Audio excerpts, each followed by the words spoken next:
following is an exclusive presentation of E-Tech Sports.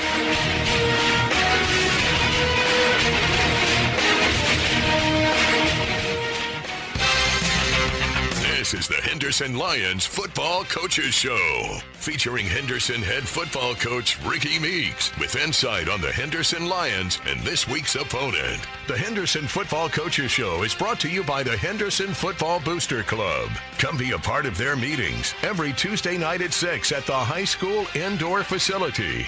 Now, with the Henderson Lions Football Coaches Show, here's Mark McLean. Good evening, everyone. Welcome to this week's edition of our Henderson Football Coaches Show. Mark McLean here, along with Henderson head football coach Ricky Meeks. Contest in Kaufman on Thursday night against Gainesville, of which we'll talk about here in just a moment. First off, Jacksonville last week. So every week I'm finding out more and more about your way of doing things and everything. Scripting plays, or do you just come up with an opening play that you want to try? Because whatever it was, it worked. We don't script plays. We do try to script some formations just so we know maybe what we're going to get. But that one the other night, honestly, was never in the thought process, and we came out, had a good opening stop defensively. And I usually stay out of it, but I got on the headsets, told Coach Horton what play to run, and honestly his response was now. I said, yes. Like we need to go ahead and make a statement. Let's get this thing going. So worked out the way we thought it would, and so it was a great way to start the game. So honestly, all week we had something else in mind, and kind of ran a little diversion right there at the start. So but we executed it well and got out of it what we wanted, and so it was a great way for us to start the game. Well, go from there, and then you see a lot of things, and a lot of things happened in the game. The safeties and a 2-point conversion return and a kickoff return and all that kind of stuff. Not your typical game. There's a lot that happened. There was a lot, and I remember coming on the headset asking all the coaches, like, when the last time they were a part of a game where there were 3 different 2-point plays. So, 2 safeties and then 1 PAT blocked and ran back, and again, there was, and then we had a kickoff return that we ran back, and there were a lot of things that went on the other night that just kind of doesn't necessarily always fall into the flow of the game. But other than one of them, they kind of all fell in our favor, and I think they were part of, our kids being prepared and going to play and doing things the right way outside of the blocked extra point. So, I think a lot of them fell in our favor, and in phases of the game that we really work. So good things there. Having said all that, the crazy thing is that for all the things that happened, had Aiden Perry been able to run down that guy on the 2-point conversion, that probably would have been the play of the game. Absolutely, because he'd have preserved the shutout 100%. That alone would have made him the player of the game with everything that went on. So, I went and found him right after. I'm just very proud of him for, just an all-out 90-yard sprint trying to catch that guy. Very unselfish, which is the type of player he is, to do everything he could to keep them from off the board. So I was very proud of him for the effort that he gave right there trying to run him down. Came up just a little short, but it wasn't because of effort. Well, if he was 5'7", he'd have caught it. You're right. Yeah, he just needed just a little bit more, no doubt. That's right. Okay, we've talked the last couple of weeks about offensive things, and offense is looking really good, but contest the other night with Jacksonville, your defense really played well. They've come a long way since week 1. In parts of it that are very correctable. So very proud of them for taking the coaching and what we've done throughout the week during practices to get better. As everybody can see now, we like to pressure. We like to bring additional bodies. There's still things with those pressures that we've got to clean up because you got to get home. If you don't get home, in other words, if we do not get to the ball carrier in the backfield, it leaves us thin at different parts. So we've got to be very precise on our angles and our path. And so that part we've still got to get better at. But the part that we have gotten better is getting there in full speed, not hesitating, making tackles when we get there. And so that part of the game has gotten better. So very proud of them for that. We played very well on defense. Varian Williams stepped up really good the other night. Amaz Jackson. We had some guys on that side of the ball that are starting to get it and starting to play hard. And it's making all the difference in the world. Well, I know when I even think back to last year, Williams, you bring him up. played well last year, but it just seems to me like he's one of those guys that he's as good as he wants to be, isn't he? Yeah, and he's definitely a gamer. He steps up and does some things on Friday nights that just kind of puts him in a different league. Does a really good job. And another one that doesn't get the limelight that he deserves is Samaj Deckert. Plays nose, bumps out and plays end every once in a while, but what he is able to do at nose is what allows everybody else's pressures and pass to happen. And so he's not always the one in on the tackles or making the plays, but the other plays are happening because of him. So, we got some guys on that side that are starting to really understand their role, understanding that the game of football is a very unselfish game, even though maybe media and social media tells them otherwise. But it's really a very unselfish game, and when we play it that way, then we have the success we want. And so that's kind of starting to develop in their minds, and they're understanding it, which is when things are going to take off for us. Yeah. Overall, though, when you look at the game as a whole, get everything out of it that you want?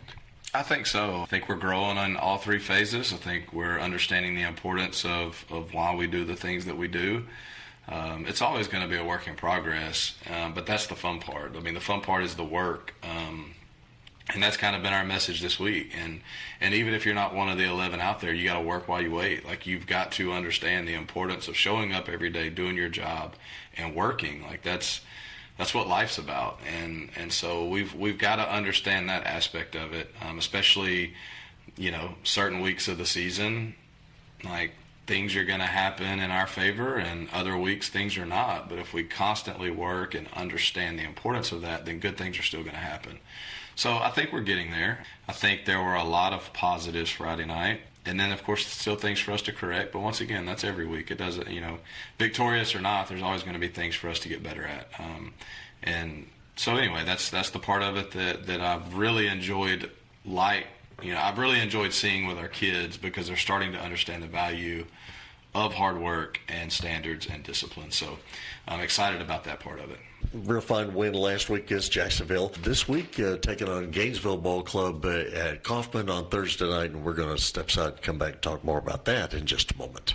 The Henderson Football Booster Club is dedicated to helping the coaches and players and support groups for the Henderson Lions football team. You're always invited to the Booster Club meetings each Tuesday at 6 p.m. at the indoor facility meeting room. Coach Meeks will talk about the last game and take a look at the upcoming game. On game nights, get great food at the Booster Club concession stand, as well as all your Henderson Lions gear at the Booster Club merchandise trailer. Supporting the Lions, it's the Henderson Football Booster Club.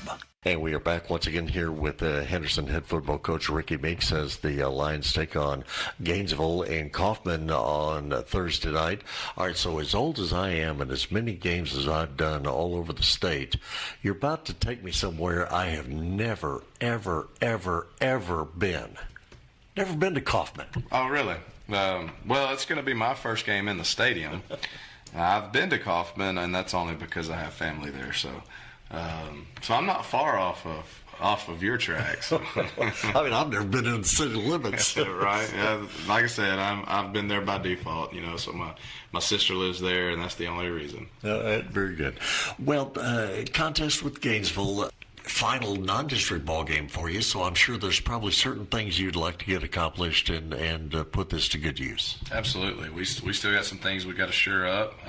Getting ready for district next week, which everybody knows what's in front of us with district, and so we've got some things we've got to get accomplished this week. Because it's and we were talking about it before we got started on the program here. The original concept of setting this game up with Gainesville had some really good reasons behind it, but the Gainesville program, the athletes that they have right now, not quite what they had just 2 or 3 years ago.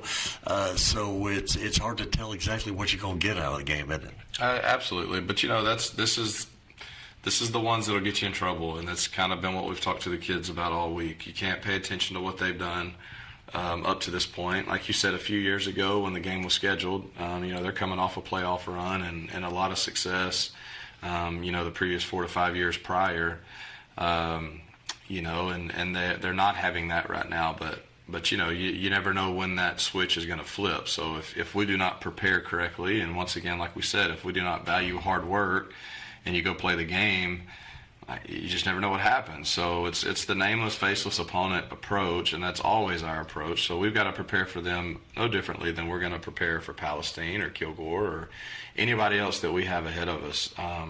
It's always about us. It's always about what we have to do to get better collectively, not just doing enough to win the game. Like that's the wrong approach. That's a terrible mentality. It's like I told our kids, that's loser mentality, and we can't prepare that way. So we just got to continue to get better and doing the things that we know we're supposed to do to play fast and play physical and put a product on film that our opponents see.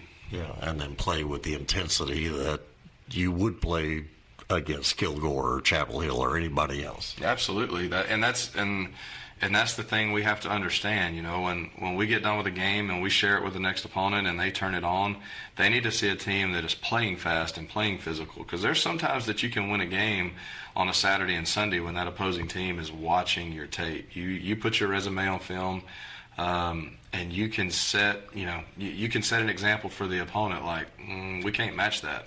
So then they prepare that way. But if we play down to our opponent, then all of a sudden they have a false sense of what's going to happen the next week, and then they prepare harder than maybe what they did. So, we've just got to go play fast, go play physical, and play to our standard. Yeah, and again for Gainesville, no matter what they've done in the season so far, they got 22 guys that are going to suit up on each side of the ball, and so you got to be ready for them. Yep, and they have some guys in spots that if we do not tackle and wrap up when we get there, or sure up protection in certain situations, they have some guys that are create some problems. So, we've got to go play the game and go play it in a mindset that we've already talked about many times so far. I mean, fast and physical, and take care of business early, and then then we can maybe see about other things throughout the game. Yeah, very good. Well, it's Henderson and Gainesville on Thursday evening at Kaufman, and we're going to step aside and come back and continue with our program in just a moment. The Henderson Football Booster Club is dedicated to helping the coaches and players and support groups for the Henderson Lions football team. You're always invited to the Booster Club meetings each Tuesday at 6 p.m. at the indoor facility meeting room. Coach Meeks will talk about the last game and take a look at the upcoming game. On game nights, get great food at the Booster Club concession stand, as well as all your Henderson Lions gear at the Booster Club merchandise trailer. Supporting the Lions, it's the Henderson Football Booster Club. And we are back once again here with the Henderson football coach Ricky Meeks as the Lions take on Gainesville on Thursday night in Kaufman. At least you get to go to Lions Stadium, so nothing wrong with that. Nothing wrong with that. It's just about as close to being at home as we can, right? I'm thinking for Gainesville, though, now I think about it, playing Lions at Lions Stadium of all things, they're going to be sick of that. I think they've already lost to the Lions a couple of times this year. They sure have, yes, sir. And then hopefully one more. So for you, being this a Thursday game, I'm curious, as always, trying to figure these coaches out over the years.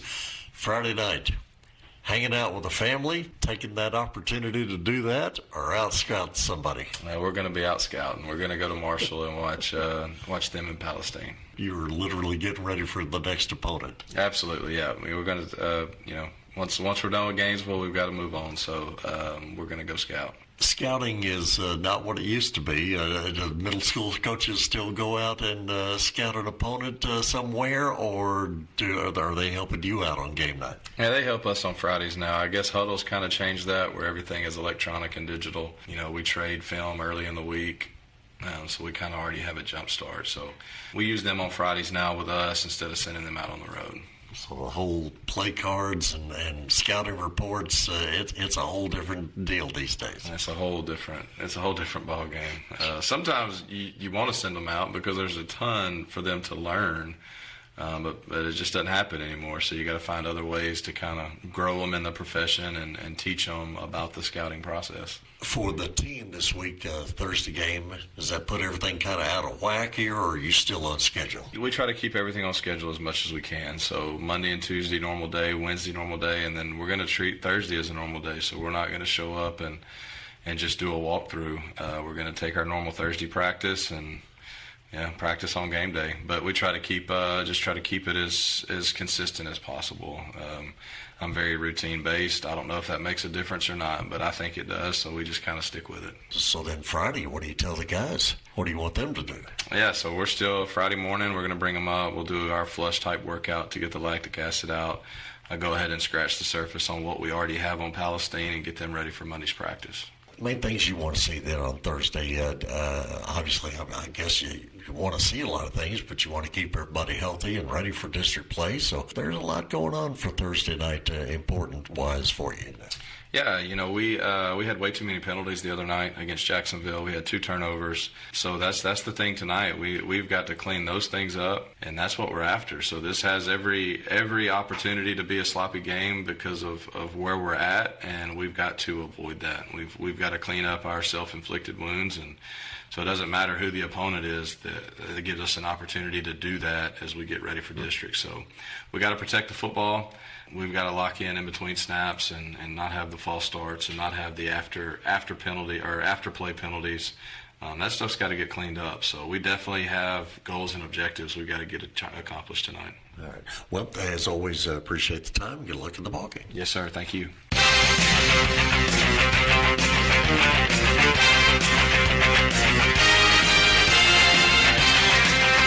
You've been listening to the Henderson Lions Football Coaches Show, presented by the Henderson Football Booster Club.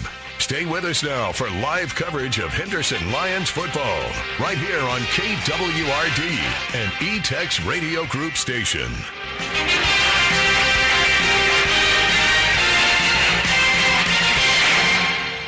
For unbeatable wireless deals, come to your local AT&T store in Henderson, where the community-focused team helps you upgrade, transfer your data, or pick the perfect plan. Right now, get the Samsung Galaxy S25 Ultra, $0 a month with trade-in, or the iPhone 16 free on an unlimited plan. And if you're 55 or over, ask about our exclusive 55 Plus Unlimited plan. Drop by AT&T in Henderson today, 2127 Highway 79, Suite 600, across from McDonald's. Hi, this is Mark Randall with Randall Dodge, Chrysler Jeep Ram in Henderson. All used cars are not created equal. Let's talk about certified pre-owned vehicles that we have here at Randall Dodge, Chrysler Jeep Ram in Henderson, Texas. 125-point inspection, 7-year, 100,000 limited powertrain warranty, 3-month, 3,000-mile max care warranty, roadside assistance, towing, and more. We also are offering 3 months, no payment with approved credit. So come see the difference at Randall Dodge, Chrysler Jeep Ram in Henderson, Texas. Randall Dodge, ChryslerJeep.com. If you live in a rural area, you also know that the power can go out for days or even weeks after a storm. Not only do you need your propane for heating, cooking, you need it for your generator. So if you're already set up for propane or would like to know more, call Gas and Supply. We can fill the large tanks for your home and farm, even have propane tanks available for lease. We can also fill up your gas grill cylinders. Call Gas and Supply 903-657-9166. 903-657-9166. In life, people make the difference at home, business, and church. Wayne Griffith and his staff at Griffith's Towing is always on point with supporting the communities and always making a difference. Roadside assistance, flatbed service, towing service, and recovery is welcomed in those times of need, and Griffith's Towing has been the go-to in Henderson, Russ County, and beyond. At Griffith's Towing, people make the difference. Call them at 903-947-6437.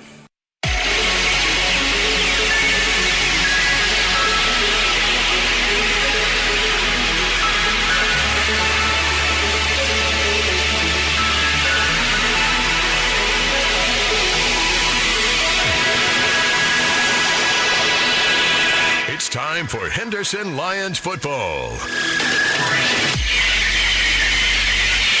Henderson Football is a sports presentation of the E-Tex Radio Group and KWRD, with broadcast rights granted by the Henderson Independent School District. Tonight's game is on KWRD 1470 and 98.5 and is being streamed online at KWRD985.com. You can also watch the game on the KWRD Facebook page and the Henderson ISD website. Henderson Football is brought to you by AT&T Allcom. Randall Dodge Chrysler Jeep Ram, Gas and Supply, Griffiths Towing, Allure Academy, Henderson Football Boosters, Fairway Ford, Ballou Brothers, General Shelters, S&N Cleaners, Peterson's Home Furnishings, MTC, Wallace & Sons Wrecker Service, Cooper First Automotive, Cook & Son Roofing, Allure Aesthetics, Tarp Works, Simply Electric. Now for tonight's game, let's go out to the stadium. Here's Mark McClain.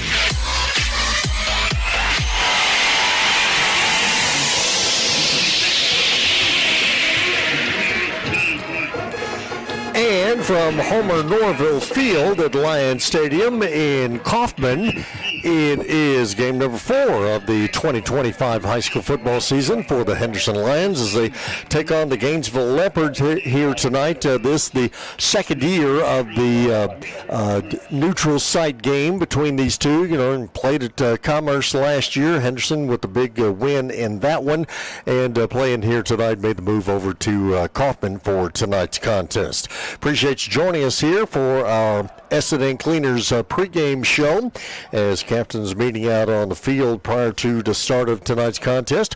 Mike McClain here. Ken White is on our video controls here tonight, and we have some stranger on our camera and saying a few words here and there. Michael Searcy is here. We brought you out of retirement. It's good to be back. It's a great feeling to be back in the booth. How about that? I haven't done a game at the stadium before, so it's another one off the list. And when's the last time you ran the camera? It's been 6 years. All right. Well, glad you could do this here tonight. My first time ever in Kaufman. I've never even been to this town before, much less the stadium, so it's kind of a first for all of us here. You're this missing evening. out. There's some good food here. I don't, apparently so we're missing out on this, but glad to be here this evening for this contest with Henderson and Gainesville.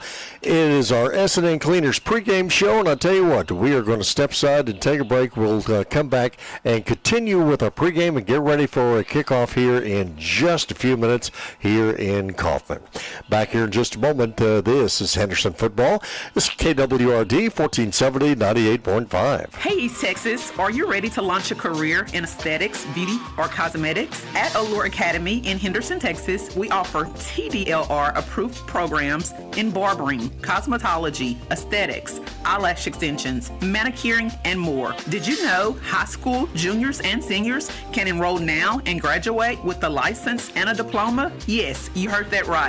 Visit us at allureacademy.net today or call 877-850-9988.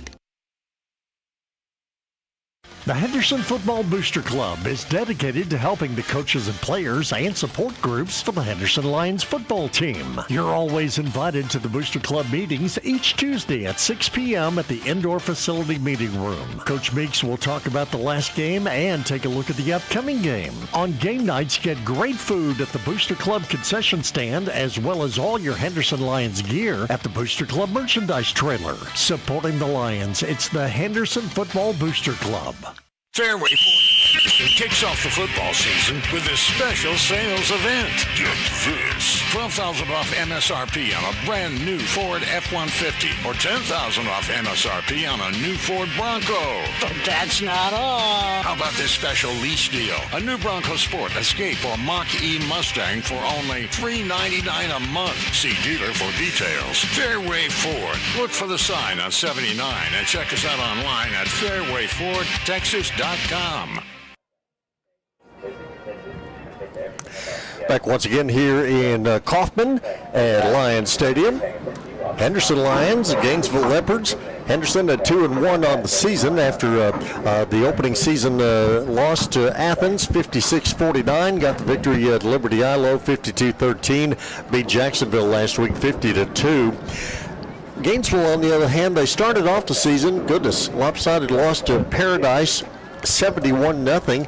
Then, Michael, you were telling me this Ponder game, the Vernon game, never really happened. Yeah, Vernon game was never on the books. Okay, well, I still show it as a 7-0 loss, but nevertheless, never played that one.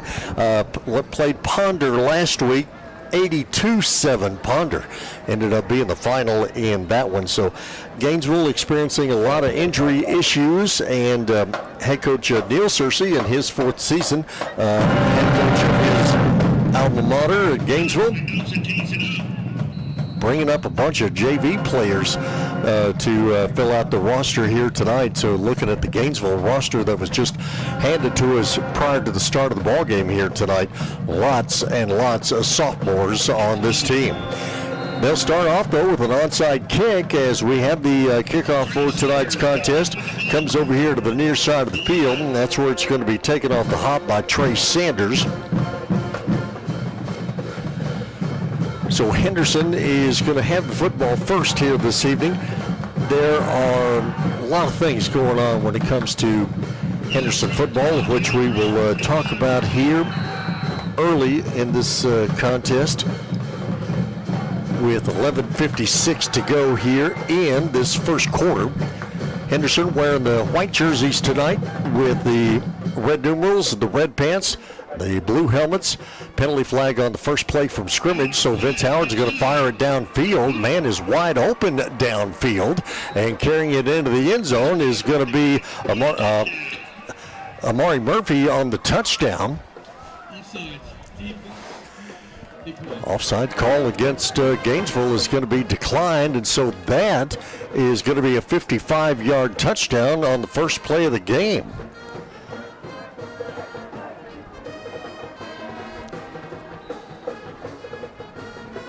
Fast enough for you, Michael? That's a good start. Can't start any better than that. That'll do it, won't it? 11:50 to go. That is 2 weeks in a row that Henderson has scored on their first play from scrimmage.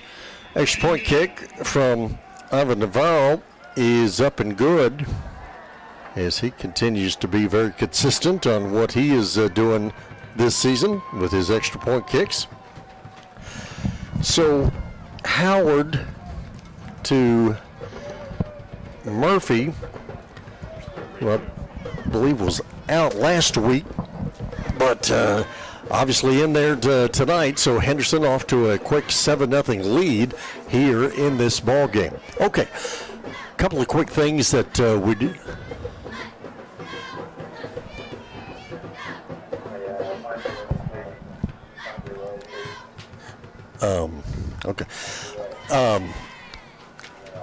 Couple of things to mention here tonight. The fact that Henderson, they are 598, 441, and 54 lifetime in Henderson football. So going for win 599 tonight. And if you get that, and then of course next week was opening district play with Palestine. And if I can get 600, that's a pretty small club. Yeah, I think that's in that group. That's a pretty exclusive club, especially first season 1922? Something like that, as the high kickoff is taken by Gainesville over on the far side of the field. So anyway, so the Lions closing in on 600 wins in the history. And so that is certainly nothing to sneeze at there. Might have to do some serious looking here and find out who that would put them in the group with. But it's some group of big names, I assure you. So got that going on. Next time Henderson gets the football, we'll give you some of the other things that are happening, as Henderson scored so quickly on the first play of the game that really didn't get a chance to get into that, so we'll do that here in just a little bit. Here is Gainesville, 11:47 to go here in this first quarter. And Gainesville is going to call for a timeout before they ever run a play here tonight. So, and again, for Gainesville, it's just one of those unfortunate situations. They've got lots and lots of injuries. They were struggling to begin with, and now they had lots of injuries. Lost two quarterbacks on successive plays last week against Ponder. So bringing up a lot of JV players to play here tonight, and they will have better days ahead, I'm sure, but I certainly wouldn't wish what head coach Neil Searcy and his staff is going through on anybody right now. It's a rough spot to be in. And then you add to it the fact that Henderson is their first 4A opponent of the season, as they've played nothing but 3A schools so far. So on first down for Gainesville, the quick pass is going to come here to the near side of the field. Catch is made by Demetric Bruce, but Bruce is wrapped up by a whole bunch of white jerseyed Henderson Lions on that first play. Trying to figure out who Gainesville has at quarterback, because I'm sure it's not who I have written down on my sheet. We'll get them all figured out here in just a moment. It was no gain at all on the previous play, so it's going to bring up 2nd and 10 for Gainesville at their own 32. Gainesville in all red other than their white helmets, going from right to left as we look at them, and the running play straight ahead. And Bishop is in there quickly on the tackle on the Gainesville ball carrier.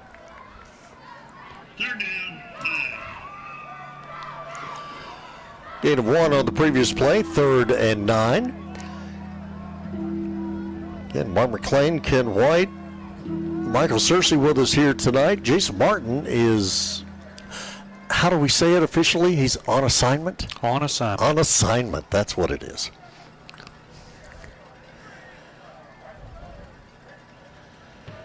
Football at the near side hash mark with 10:22 to go here in this first quarter, and the quarterback rolls out to his right, and the freshman for Henderson, Mike Russell, is going to run him down from behind for a loss on the play. For Russell, 8 tackles, 8 assists, a tackle for loss, now make 2 of those, and 2 sacks as well. Moves football all the way back to the 21-yard line.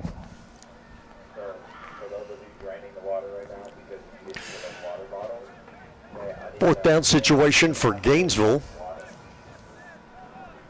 They'll punt the ball away. Henderson has 1 player back deep to receive. Nice kick taken there by Gainesville.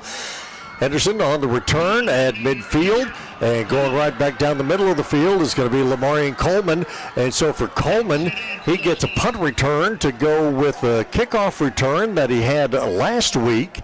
And they are going to mark this one at about the 37-yard line where he took it. So that is a 63-yard punt return for Lamarian Coleman.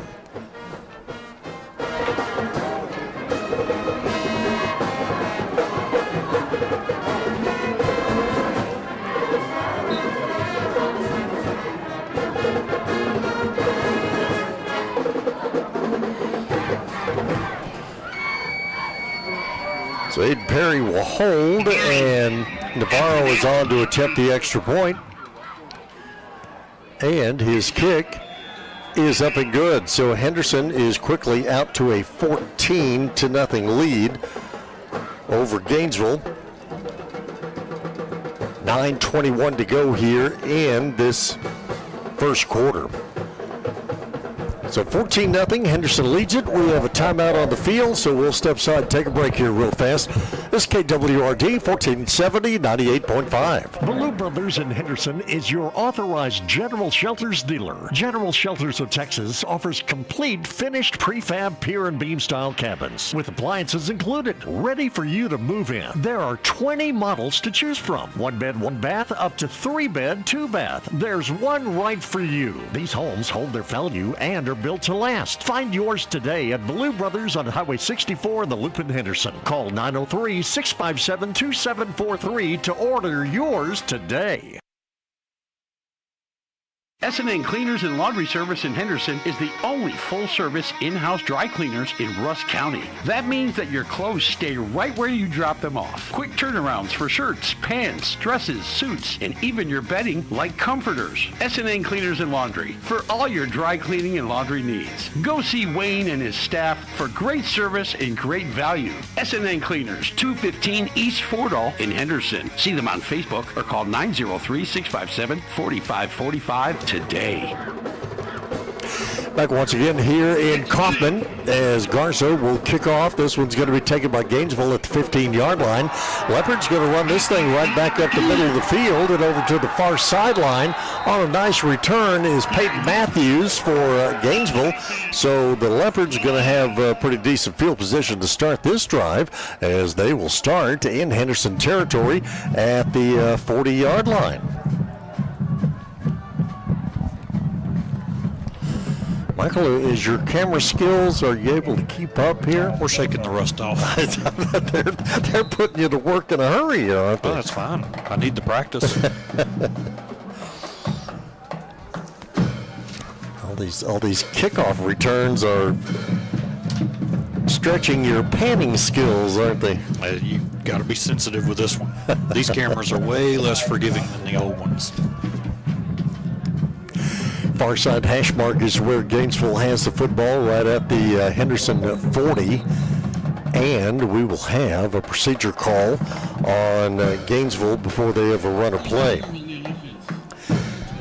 Officials tonight out of the Fort Worth chapter, Rob Walsh is our referee. Nelvin Hudgens, umpire. Line judge, Jeremy Hill. Mike Tomlin, the head linesman. TJ Ellison is the back judge. Phelps Benjamin is the side judge. Ethan Hill is the field judge. Now, a long pass downfield for Gainesville is going to be incomplete. Let's see here. Is that Walker defending on the play for the Lions. Is that 0 or 9 out there as a QB? 9 has been the quarterback. Okay. So that's a Ray Glancy. He's listed at 6'6", 220, a wide receiver and a defensive lineman, but he's been forced into quarterback duties here tonight. 2nd and 15 for Gainesville. So back to pass. Glancy's pass is overthrown, trying to set up a little middle screen, but Henderson wouldn't have anything to do with that. And that is overthrown, going to bring up 3rd and 15. At 14-0 is our scores. We feel like we're just underway here tonight. 9 minutes to go here in this first quarter. Playing here in Kaufman at Lions Stadium, Homer Norville Field. Nice little Henderson crowd made the way up from over on the far side. Henderson Band is an abbreviated edition tonight, but they're making some noise over in the stands. You wouldn't know it if you heard it. Yeah.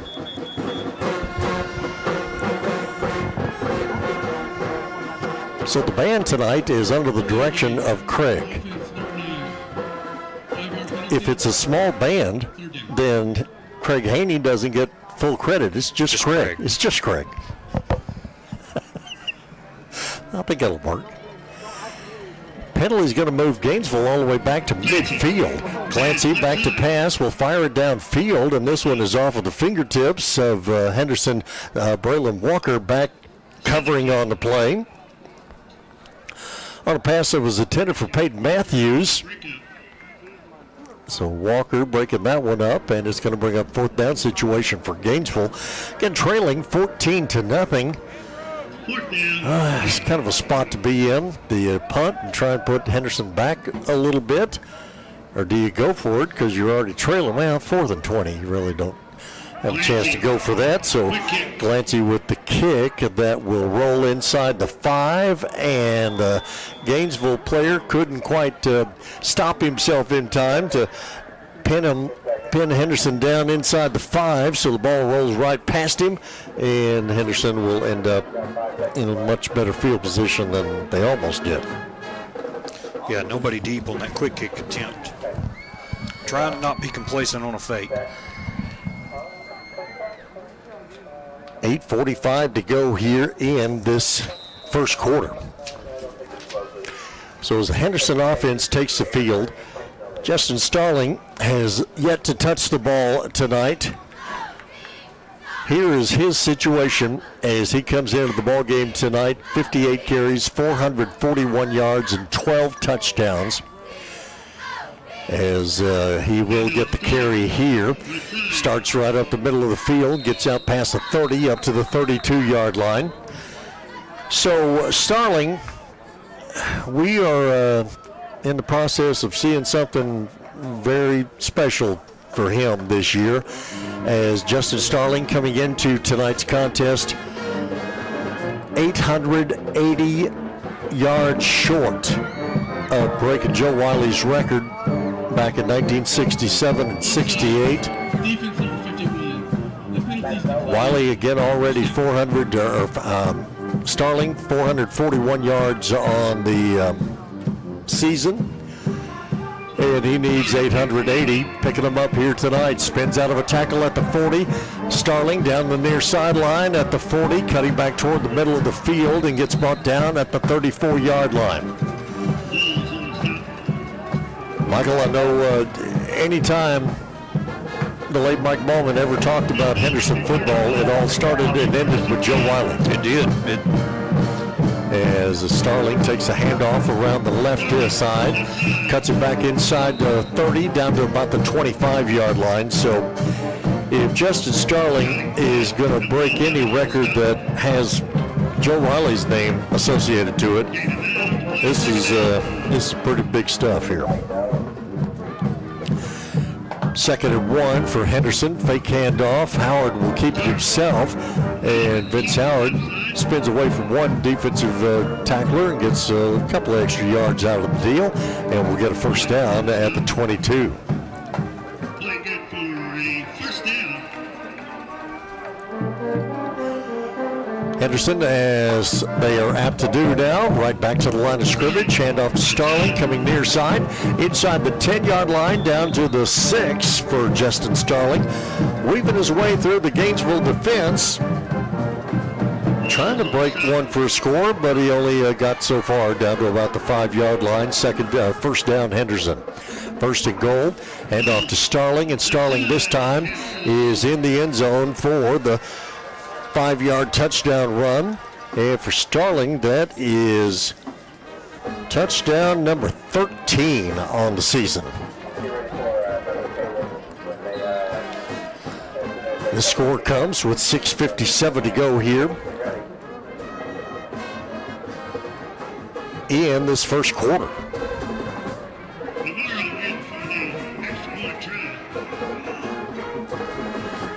Alvin Navarro's on to attempt the extra point.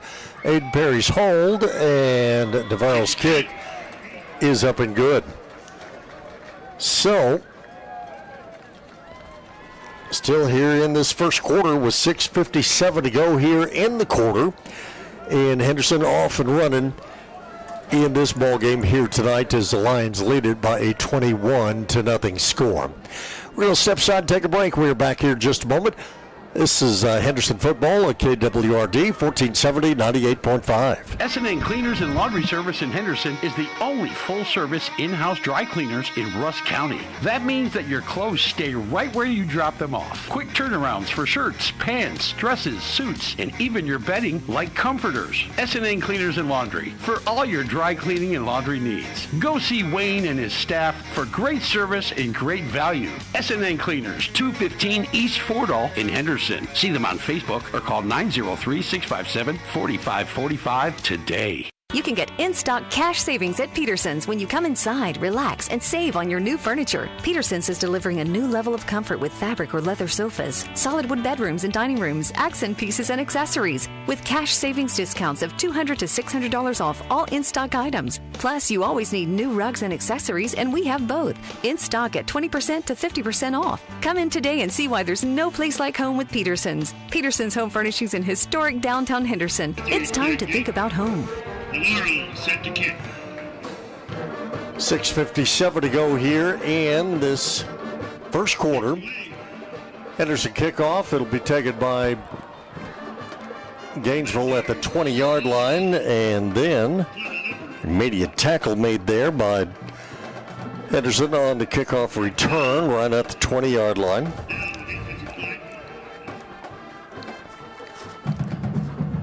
$6:51 to go here in this first quarter.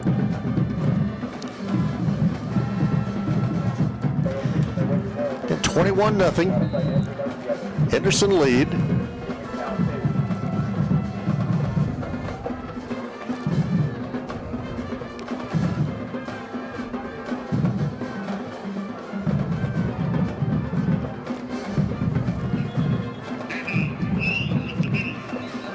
Got a flag on the play. Got a flag on my phone. A little technical difficulty back at the home. Apparently.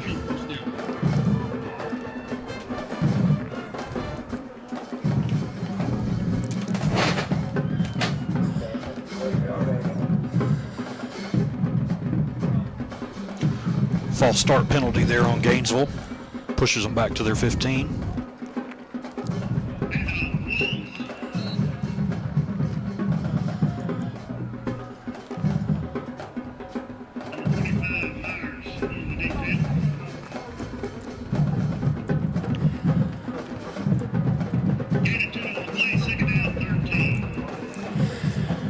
All right, I think we have taken corrective measures here, I hope. All right. Inside handoff, gained 2 yards on that first down run. Walls the ball carrier again. Michael, you know how it is when you find out that you have too many icons on your desktop? Oh, I've been there, done that. Well, I think I've just done it tonight, but I think all's right with the world, if I'm not mistaken. I could be totally wrong. We back on air back home? I think we are. And apparently we're off the air wherever we were on the air before. All right. 3rd and 11. Well, that was a first. Well, first time to come to Kaufman and the first time to hit the wrong button. That makes for quite a night. Pass downfield, nice touch on the ball, and this is caught for Gainesville up past the 35. Nice pass from Glancy out here to Peyton Matthews, and Matthews made the reception and makes Gainesville first down.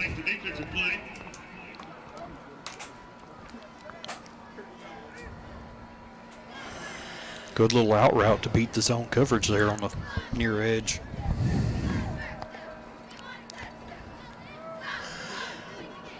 So it's going to put Gainesville all the way out here at the 40.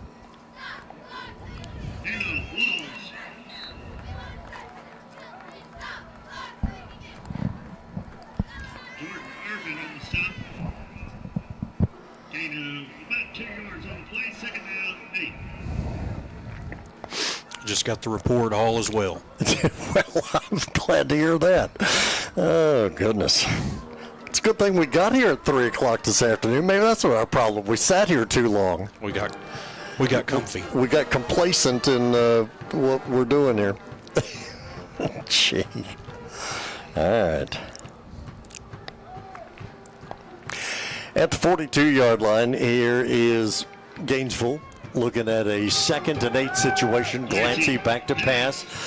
Nobody looking for the ball. He had linemen out in front ready to do some blocking, but nobody ever looked for the ball for a reception.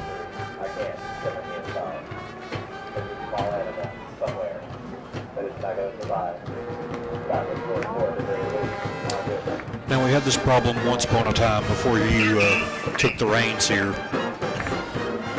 And, of course, when we had an operator on the board back at the station at night, I told him, I said, pull up the YouTube feed. So it was a 30-second delay, but we still survived. Hell. All right. Well, I think all is right with the world now, and we can concentrate on what's going on out on the field.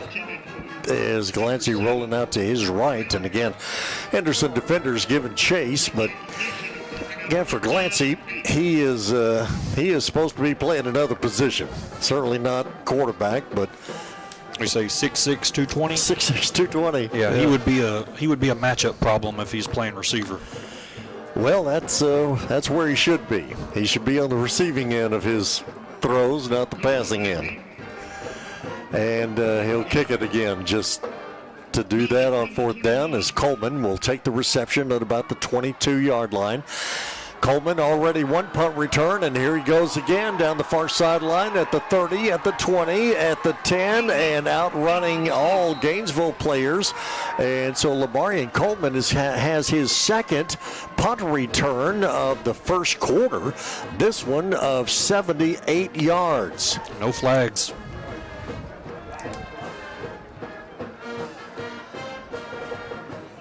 So Lamarian Coleman, kind of a one-man show here in this first quarter.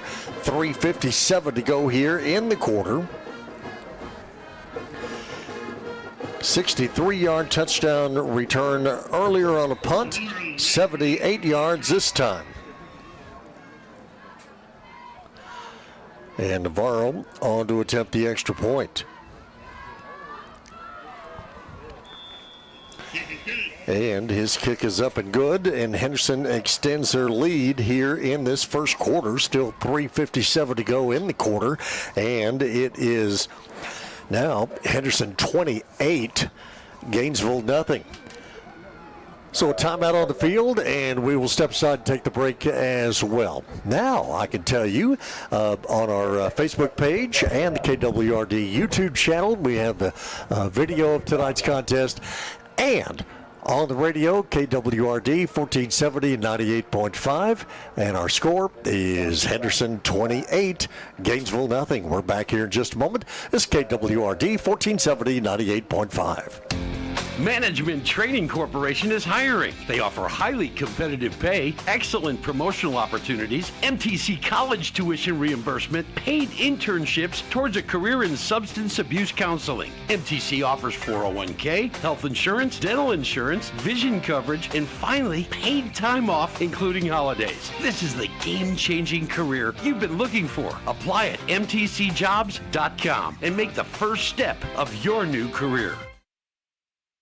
Here's Colton Wallace talking about Wallace & Sons Wrecker in Henderson. I love giving this service. This is what I've always done, and I love it. It makes me feel good that I can take care of somebody when they're in need. If y'all ever feel like y'all are in need of this service, promise you right now, you can call me, and I can come get you anywhere. I service Longview, Kilgore, Jacksonville, Carthage, Marshall, all them areas. Call 903-657-7271 for Wallace & Son Wrecker Service in Henderson. Garza with the kickoff for Henderson, and this one high over to the far side of the field. 28-yard line is where Gainesville is going to have it.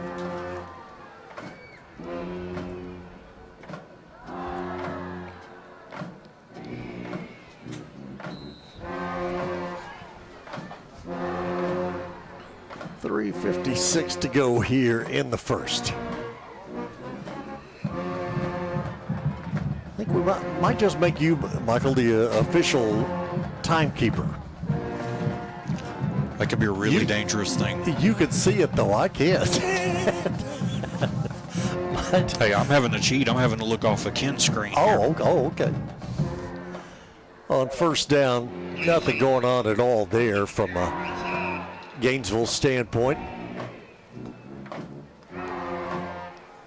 Trying to have a running play to the right side. Henderson defense took care of that in a hurry. Loss of 4. Cole Leschner, Samaj Deckard, Varian Williams, Eric Garza. That front line with Lamarian Coleman, Jordan Irvin, the linebackers, Mike Russell, linebacker as well. Braylon Walker, Corey Harper at the corners, Amaz Jackson, Justin Howard at the safeties.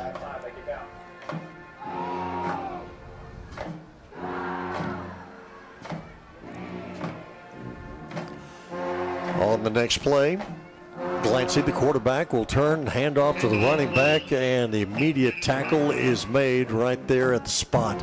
And that is Varian Williams, a senior, in on the tackle.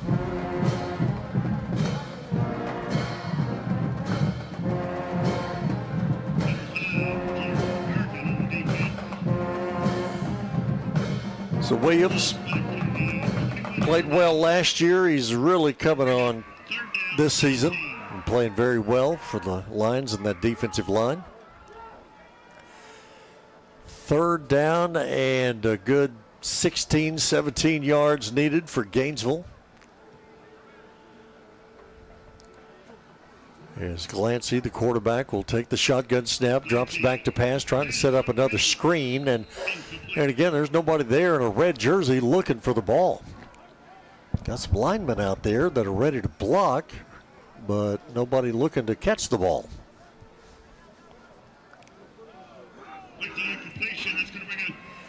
Another fourth down situation for Gainesville.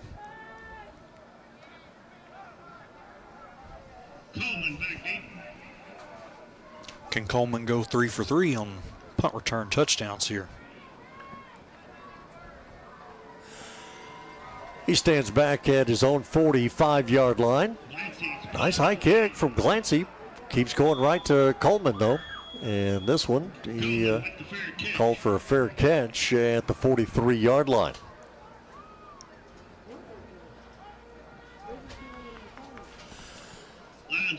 Looks like he had a little bit of room there, but maybe Coleman decided let's fair catch it and let our offense try something.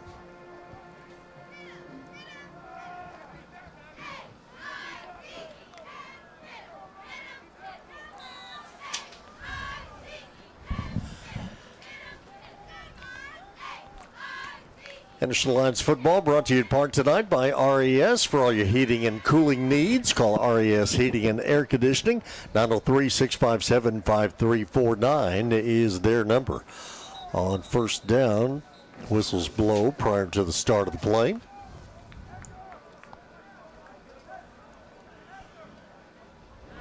Full start. Offense, number 64. 5-yard penalty. First down.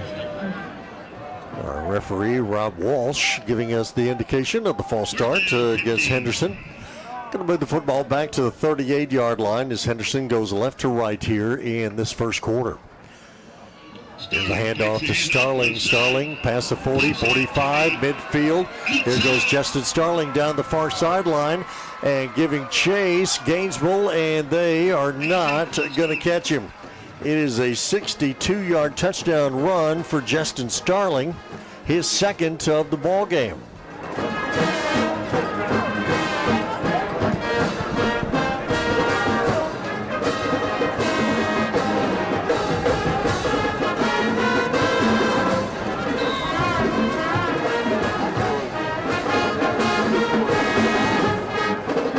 .146 to go here in this first quarter.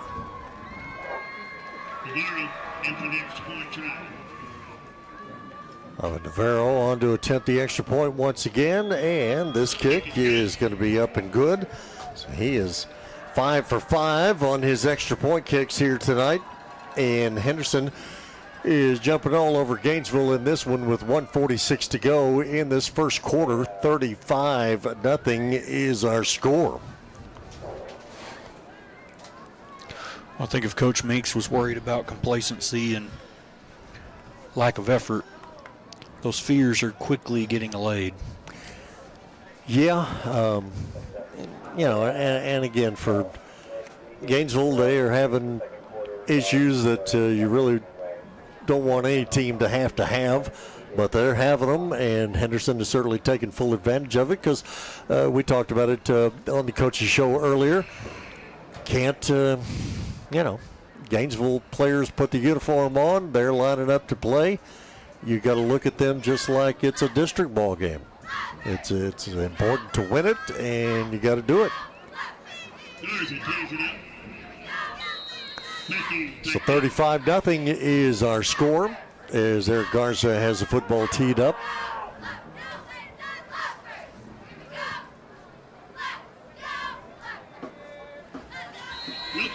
High kick and a fair catch taken for Gainesville over on the far side of the field.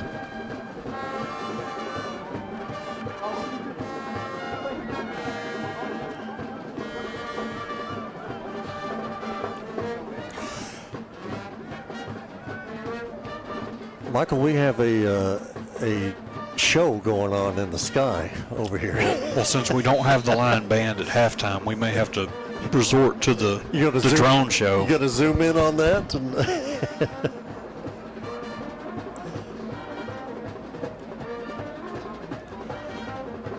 And the score may indicate that we have an opportunity to talk about some other things here in a moment. So we have things to talk about. Here, screen pass finally works for Gainesville around the right side, but there's a penalty flag that comes in late at the end of the play. So we'll sort this all out here. Again, 35-0 is our score. Playing here at Homer Norville Field at Lions Stadium in Kaufman on this Thursday evening. Neutral site game with Henderson and Gainesville. A holding call on Gainesville, so that is going to move them back. 1:29 to go here in this first quarter. All right, so I have entirely too many. We've established some facts here. I have entirely too many icons on my computer desktop as Gainesville handoff went nowhere, and a whole host of Henderson Lion defenders stopped the ball carrier right at the 14-yard line. So I have too many icons on my desktop, and the computer is vital to our broadcast, so had to have that. And when you hit 2 or 3 of the wrong icons, you're in trouble fast. So we got that going on tonight. We have a drone show out here. We haven't even talked about the fact that Ken White has already wolfed down about 10 sandwiches over there because he's right next to the bag. We're in a combination broadcast booth, hospitality room. Gainesville with a pass over to the far side of the field, incomplete.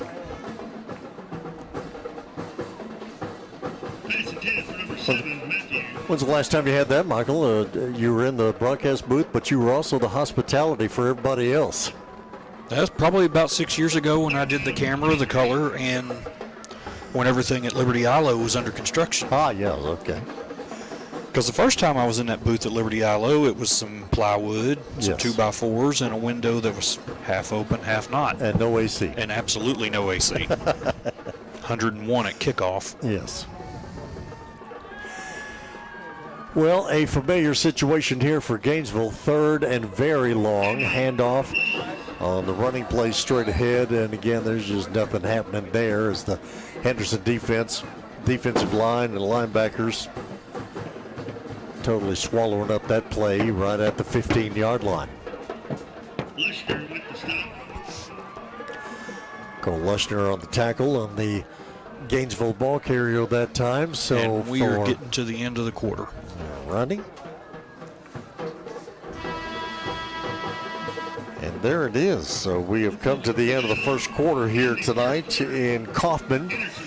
Couple of punt returns, couple of Justin Starling touchdown runs, and Henderson is out to a 35-0 lead over Gainesville at the end of the first quarter. So we'll step aside, take a break. Back here is second quarter action in just a moment. This is KWRD 1470 98.5. At Cooper First Automotive and Truck Service, you can count on technicians who know your vehicle and will repair your vehicle with precise care. Whether it be foreign or domestic, car, truck, or even big rig, Cooper First Automotive and Truck Service will diagnose your problem and seamlessly repair your vehicle's issues. It's time to get that repair done on your vehicle, so be sure to see the pros at Cooper First Automotive and Truck Repair, located at 3486 Highway 79 South in Henderson. Cooper First Automotive is a proud sponsor of Henderson High School sports for the 25-26 season. Since 1965, Cook & Son Roofing has been the local, reliable company helping folks with roofs, gutters, and ventilation. From new construction to remodels, even providing 24-hour emergency roof repairs from storm damage. They have a relationship with all the local insurance companies, so they understand how to assist you in the process, making it easier for you in times when you need it the most. Find them at cookandsonroofing.com. For a roof well done, call Cook & Son, 903-655-0997. As we start this second quarter here tonight in Kaufman, Gainesville punt ends up going out of bounds over on the far side of the field, the Henderson sideline. Henderson Lions are going to have the football in great field position at the Gainesville 40.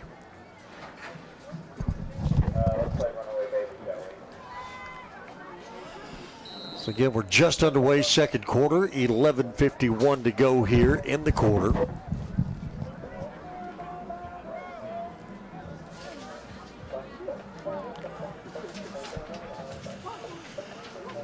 Henderson offense out on the field right in front of us. Get some motion along the defensive line, but no penalty flag this time, as it's going to be a pass over here on the near side of the field. Aiden Perry and Amari Murphy both in that vicinity, but the pass overthrown.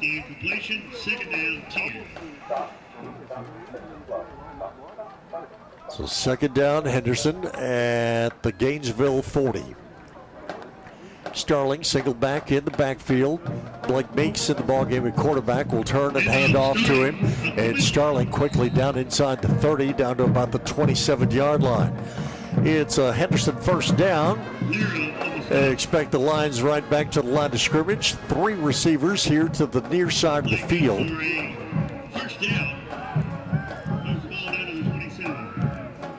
So football at the 27-yard line.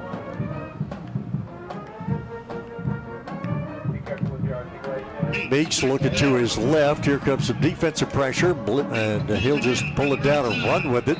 Gets inside the 20, down to about the 19-yard line. So Blake Meeks showing a little toughness there. Of course, he's a big-bodied quarterback. He's not quite like Delancey for Gainesville, but got good size to him, that's for sure. Right back to the line of scrimmage, but a whistle will blow prior to the start of the play.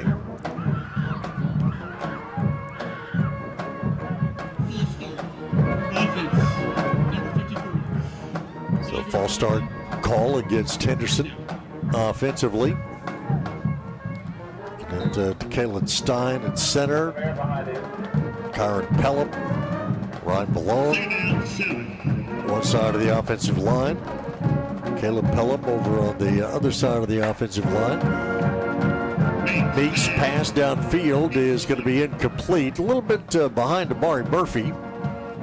Had a couple of receivers actually in that relative vicinity, but Murphy appeared to be the closer of the two.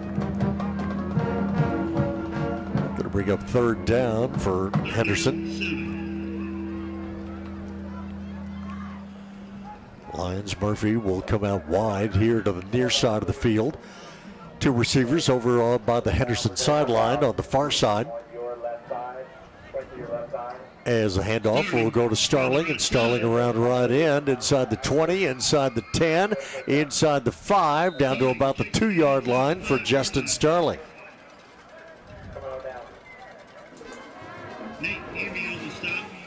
Henderson on first and goal, right back to the line of scrimmage at about the 2.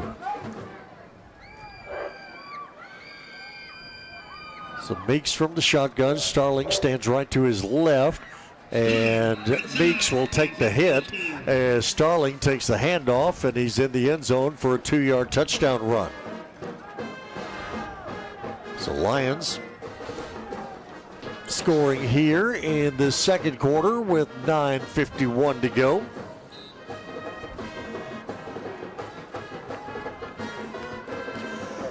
For Starling, 2-yard touchdown run, his 3rd of the first half.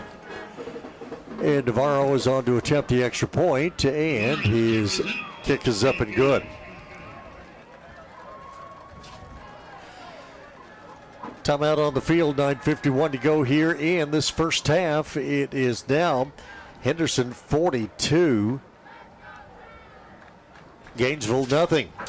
We'll step aside, take a break. We are back here in just a moment. It is Henderson football here on a Thursday night from Kaufman. We're back in just a moment. This is KWRT 1470 98.5. Ready to enhance your natural beauty? At Allure Aesthetics and Medical Spa, we specialize in helping you look refreshed, rejuvenated, and confident. From Botox and fillers to PDO threads, hydrofacials, skin treatments, medical weight loss, and much more. We're your trusted destination for safe, stunning results. Operated under the supervision of a medical director, nurse practitioner, and myself, a registered nurse. You can feel confident knowing you're in expert hands. We're located in Henderson, Texas. Book now at AllureAestheticsMedicalSpa.com. And back here in Kaufman at Norville Field, Lions Stadium, 9:51 to go here in this first half of play. Mark McLean, Michael Searcy is with us here tonight. Ken White on the video controls. Searcy is zooming in on that camera. You got it going. Well done. I might have to sneak a peek over there on occasion. Every now and then. But you've gotten serious now. You've got the headlamp out. Well, it got dark here all of a sudden in our hospitality room. We're not very hospitable if we're sitting here in the dark. But yes, the lamp is out so I can see. Ken may have left the light switch off so they won't go after his Chick-fil-A bag over here. Well, I can understand that totally. He's closing the lid, make sure it stays warm. Just stash me about 4 or 5 on the side for the ride home, if you will, please. Handoff for Gainesville on the running play straight ahead. Up past the 30 to about the 32-yard line. So you know you're in a... You know you're working on your third, fourth quarterback when your quarterback has to come over to the sideline after each play to get the next play. Because he's being asked to do some things tonight that probably has not had to do too much of. Football at the 33-yard line. Handoff for Gainesville. Nice running play for the Gainesville Leopards. Another first down. Up past the 40 to the 41. First and 10 for the Leopards. Gainesville, all red tonight. Red jerseys, red pants, white helmets. They're the designated home team tonight. They were the visitor a year ago this time when we played over at Commerce. So from the 41-yard line. Handoff and nothing going on there. Defensively for Henderson, Jordan Irvin in on that tackle.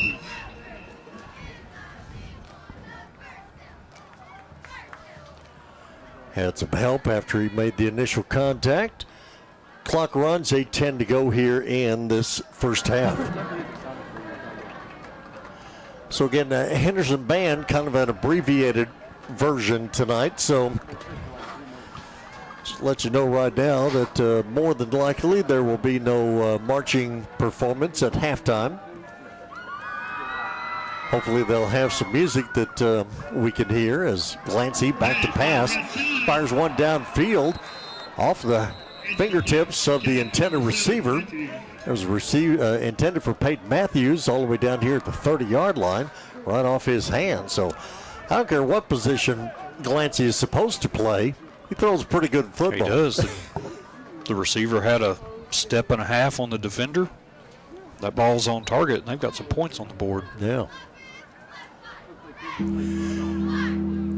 Kind of reminds me of, did you ever see the video of Andy Reid when he was in the punt, pass, and kick competition? I did.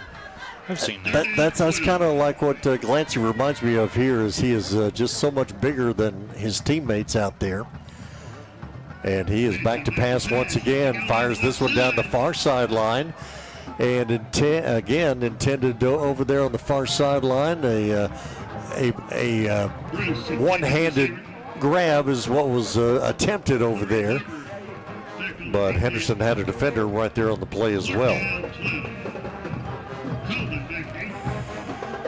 Well, on 4th and 12, trailing as they are, 42-0. It's almost like, Gainesville's been having like 4th and 20 quite a bit here in the first half.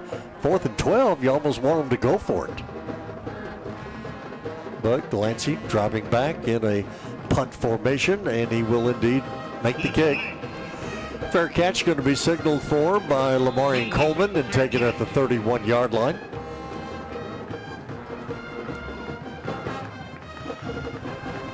So Henderson will have the football at their own 31. to start the drive. East Tex Telephone Cooperative, providing high-speed internet, phone service, and security systems for over 75 years. 903-854-1000 is their number. Visit them at easttex.com. If you're looking for custom metal fabrication, Double Diamond Flatbed Dealer, Bulldog Built is who you're looking for. If you can dream it, Jeff can build it for you. Give him a call at 903-353-4703. First down, Henderson at their own 31. Handoff. Justin Starling on the carry, up past the 35, up to about the 38-yard line. And Starling, touchdown runs of 5, 62, and 2 here in this first half. Chopping away at that touchdown record. Yeah, the touchdown and the yardage record. That's I have to go back and double check and see on the touchdown record as to how close he could be on that and how he could get to that. As Joe Wiley had a lot of touchdowns in a single season. And for that matter, Starling had quite a few last year. He did. Well over 20. But the yardage number is going to be drastically reduced here tonight, still with all of the district games to go. As a fake handoff to Starling, pass to the far side, catch made to Mason Jones, I believe, up past midfield into Gainesville territory at the 46-yard line. So Mason Jones again on the reception for Henderson. And that'll get the ball down to the Gainesville 47-yard line. Henderson right back to the line of scrimmage. Hand off to Starling. Starling looking for a place to run. Finds it at the near side hash mark, inside the 40, inside the 30, all the way down to the 29 or 24-yard line. So just picking up the yards in chunks. Gets it down to the 24. Henderson first down. Lions right back to the line of scrimmage. First down yardage on the carry. Getting everybody set. Tamari Murphy wide here to the Gainesville sideline right in front of us. Aiden Perry moves over to the far side of the field. Bishop has come into the ball game at running back, I do believe. And he will take the handoff right up the middle of the field. And here's Bishop bowling over one defender after another.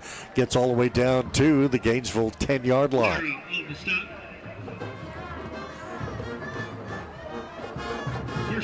Nice 14-yard gain there for Jaden Bishop. Football right between the hash marks at midfield as the pass goes out to the far side of the field, but whistles blow prior to the start. Got another jump start here.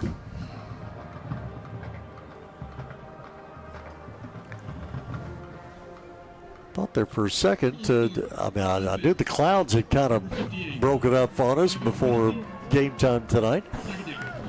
Thought we were having some lightning issues, but I guess that's a scoreboard. A light bulb, a scoreboard? Scoreboard. Oh, okay. Little scoreboard animation.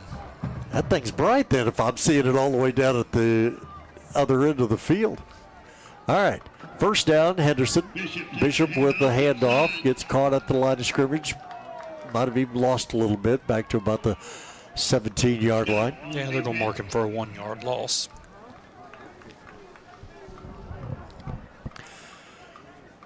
So on this Thursday night, Henderson leading here 42-0 as we go for the next play. Handoff, Bishop, big hole right up the middle, and Bishop is going to take it in for the Henderson touchdown. 17-yarder for Jaden Bishop.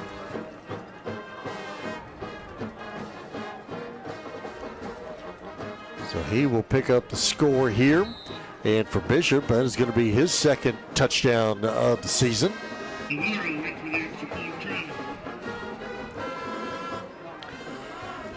Perry will hold it. Navarro's extra point kick is up and good. We have 4:16 to go here in this first half.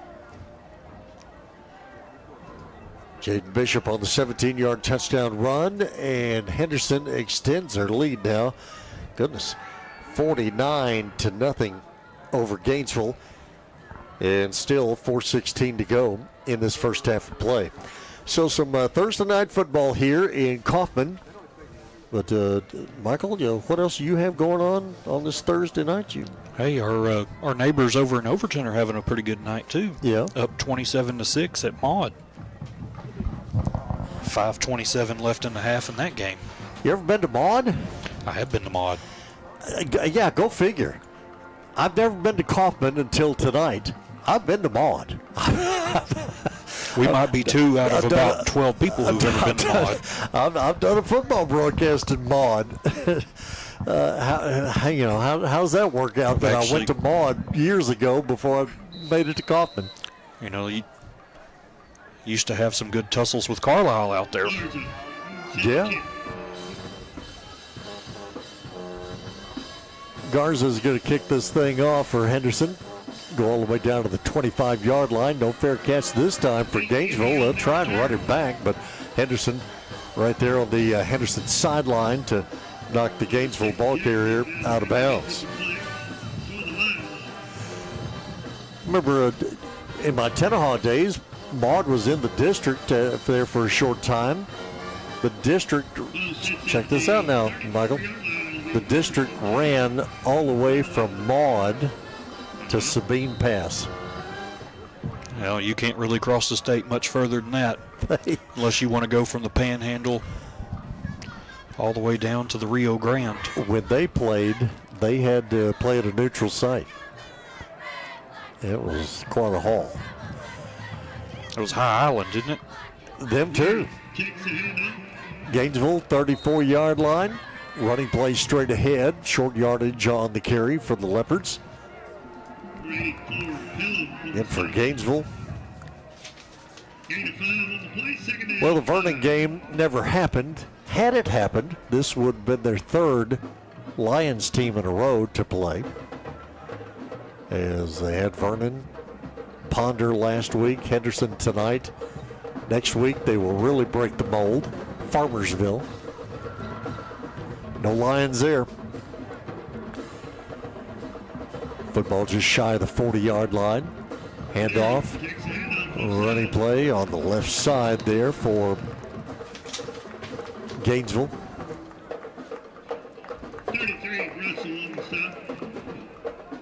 And Mike Russell, freshman, very active linebacker for Henderson, making the stop at the 45-yard line.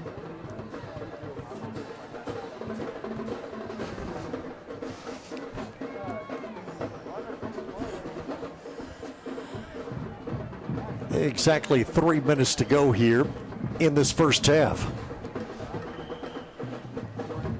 Both coaches might tell the officials tonight, this 2-minute timeout, we don't need it. Let's just keep going. Oh, high snap. High snap indeed. Glancy trying to get on it and was able to scramble just enough to get on it back at the 33-yard line.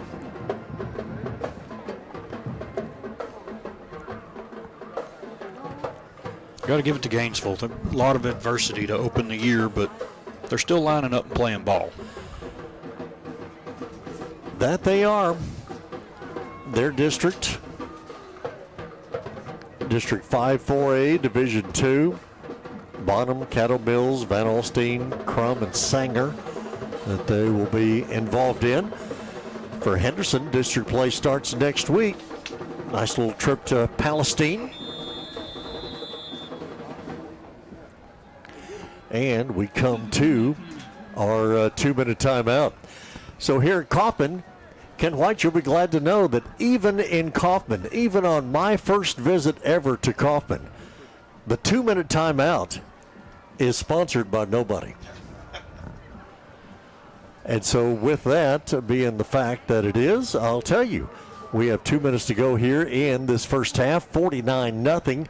Henderson leads it over Gainesville, and we will step aside and take a quick break. Back here in just a moment. This is KWRT 1470 98.5. For fully customized tarps built as tough as you, TarpWorks has you covered. TarpWorks serves the agriculture industry with tarps for livestock trailers, the freight industry covering the dump trucks and trailers, and the oil and gas industry. They have replacement parts and tarps and full systems in stock. TarpWorks even has slider systems. Whether you have a single truck or a fleet of 100, call 903-657-8987 or visit TarpWorks.com. That's TARPWORX.com. Back here at Kaufman, as we get set to go back to play here. For Gainesville, back to pass. Quarterback throws it downfield, and the pass downfield intended for Peyton Matthews. Again, going to be just a little bit overthrown as Glancy, the quarterback for Gainesville, he's airing it out. He's getting his money's worth here tonight, that is for sure. Bill Cycles, sponsor of Henderson football, legendary motorcycle repair shop offering parts and accessories. Call Bill at 903-657-2775. You know, Michael, it was Billy's birthday this week, and they're having a big party tomorrow at Bill Cycles in Henderson. What time's that kick off? 2 o'clock. From 2 until 10 tomorrow. Or no, I'm sorry. Hello. How about Saturday, as the pass downfield is incomplete? Well, my team is off on Saturday, so I need something to do. I'm getting ahead of myself here. It's not tomorrow. It's 2 o'clock on Saturday at their new location, right there off of the Star. Got a live band. All kinds of stuff going on. Bill and Billy will be there.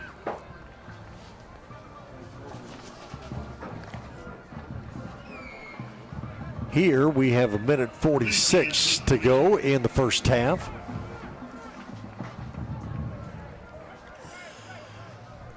Glancy on fourth down will drop back at punt formation. Probably, well, without a doubt, his worst kick of the evening. He's had some really good punts, but that one glanced off. Well, that one threw me off because that one was coming right at us. Yes. Got a little bigger in the screen there, did it? Well, so unfortunate punt there for Glancy off the side of his foot, and it is going to give Henderson the football in Gainesville territory at the 43-yard line.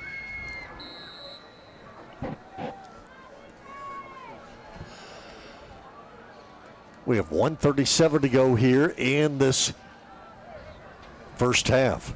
And again, at halftime, probably no Henderson band performance. They'll probably play up in the stands, but if we can pick up some of that, we will.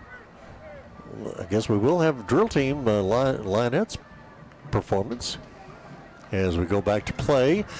Bishop on the carry. Jaden Bishop around right in, gets all the way down to 30. That's 33. Is that? Okay. Well, that would be our freshman, Mike Russell, on the carry. So Russell kind of has that Jaden Bishop look to him out there running the ball. Here's going to be, again, a handoff. And again, that is going to be Russell on the carry. And Russell will get down inside the 20 to about the 18-yard line.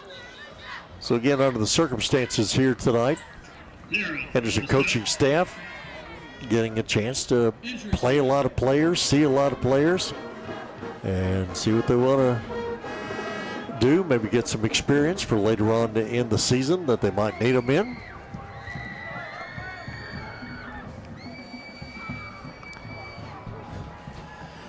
And for Gainesville, players shaken up will come off.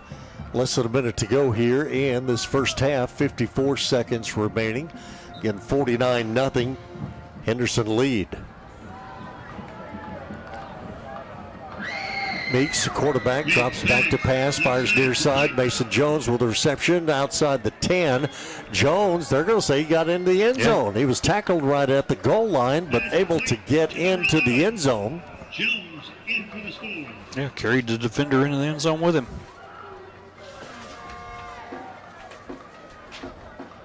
So Meeks with the touchdown pass. Let's see, I knew he caught that about the 12 and took it in. Trying to remember what our line of scrimmage was there, Michael. As Navarro's extra point kick is up and good once again, and with 39 seconds remaining in this first half. Meeks to Mason Jones on the touchdown reception. For Jones, his second touchdown of the season. And for Henderson, score is 56-0.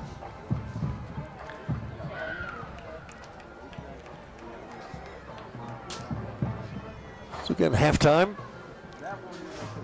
What we'll do is we'll kind of rewind here a few weeks. Had a chance to talk with Henderson Superintendent Brian Bowman. And we figured we'd bring that back again here and use that tonight for our halftime interview with the superintendent. Talk about the beginning of the school year. So we'll do that at halftime. Looks like we'll have a Lionette performance. But again, the band. I think that's the. Is that? I think that's the Gainesville. Okay, all right. Well, we may not have a Lionette performance then. Kickoff is taken by Gainesville. Back out to the 20.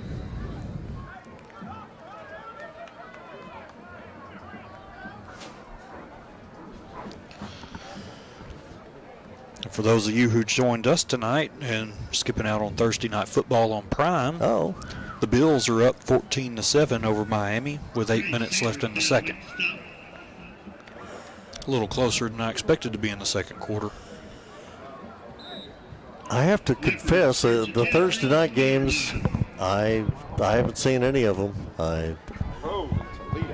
I'm not into all that stuff. Something tells me you haven't. I've watched a couple of them this year. Yeah, there's certain football games and certain baseball games that, depending on the channel they end up on, may not be a channel I have. And I thought I had them all at one time. And at one time I probably did. We have 10 seconds to go in the first half, and Gainesville is going to let the clock run and finish it out here for the first half of tonight's ball game. Well, Howard to Amari Murphy, 55 yards on the opening play of the ball game. Lamarian Coleman with 2 punt returns. Justin Starling with 3 touchdown runs. And again, it's been as lopsided as the score would indicate, as Henderson leads it over Gainesville here at the half. 56-0 is our halftime score. So we will take a break here for just a couple of moments. Again, I know we'll have the halftime interview with Superintendent Brian Bowman. Other than that, not 100% sure what we're going to have at halftime. Maybe the halftime will be somewhat abbreviated. We shall see. If not, then Michael Searcy can start panning the camera around to the sky and showing you the drone performance we are getting here in Kaufman. That's the last thing I expected to see here tonight. Was a drone performance, and we here at the stadium happen to have one going on in the not too far distance. So who knows? We might even check that out here at halftime. All right, halftime score. It is 56-0. Henderson leads it. Yeah, this is our band and the featured twirler. Okay, so we got that going on. Well, let's just see if we can't pick up some of that here at halftime.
All right, Mark, I think we can take it to the break now. Well, okay. I don't want to shortchange the band on any musical performances they may have, but that might have been it, huh? That was it for now. Okay. Halftime, 56-0. Henderson leads it over Gainesville. We are going to step aside, take a break. Back here in just a moment. We'll get the halftime interview with Superintendent Brian Bowman. We'll do that for you here in just a moment. This is KWRD 1470 98.5. Simply Electric is a local family-owned and operated business by Willie and Rochelle Odom, who provide the community with quality electrical services. They do residential, commercial, industrial, and oil field electrician work. Willie is a licensed electrician who will have your back and then some. Visit them at 806 West Main Street in Henderson, or call them at 903-863-2311. Electric Avenue. It's Simply Electric. For unbeatable wireless deals, come to your local AT&T store in Henderson, where the community-focused team helps you upgrade, transfer your data, or pick the perfect plan. Right now, get the Samsung Galaxy S25 Ultra, $0 a month with trade-in, or the iPhone 16 free on an unlimited plan. And if you're 55 or over, ask about our exclusive 55 Plus Unlimited plan. Drop by AT&T in Henderson today, 2127 Highway 79, Suite 600, across from McDonald's. Hi, this is Mark Randall with Randall Dodge, Chrysler Jeep Ram in Henderson. All used cars are not created equal. Let's talk about certified pre-owned vehicles that we have here at Randall Dodge, Chrysler Jeep Ram in Henderson, Texas. 125-point inspection, 7-year, 100,000 limited powertrain warranty, 3-month, 3,000-mile max care warranty, roadside assistance, towing, and more. We also are offering 3 months, no payment with approved credit. So come see the difference at Randall Dodge, Chrysler Jeep Ram in Henderson, Texas. Randall Dodge, ChryslerJeep.com. If you live in a rural area, you also know that the power can go out for days or even weeks after a storm. Not only do you need your propane for heating, cooking, you need it for your generator. So if you're already set up for propane or would like to know more, call Gas and Supply. We can fill the large tanks for your home and farm, even have propane tanks available for lease. We can also fill up your gas grill cylinders. Call Gas and Supply 903-657-9166. 903-657-9166. All right, we're going to take just a few minutes here and talk with Brian Bowman, our superintendent of schools for Henderson ISD. Off to a rousing start already?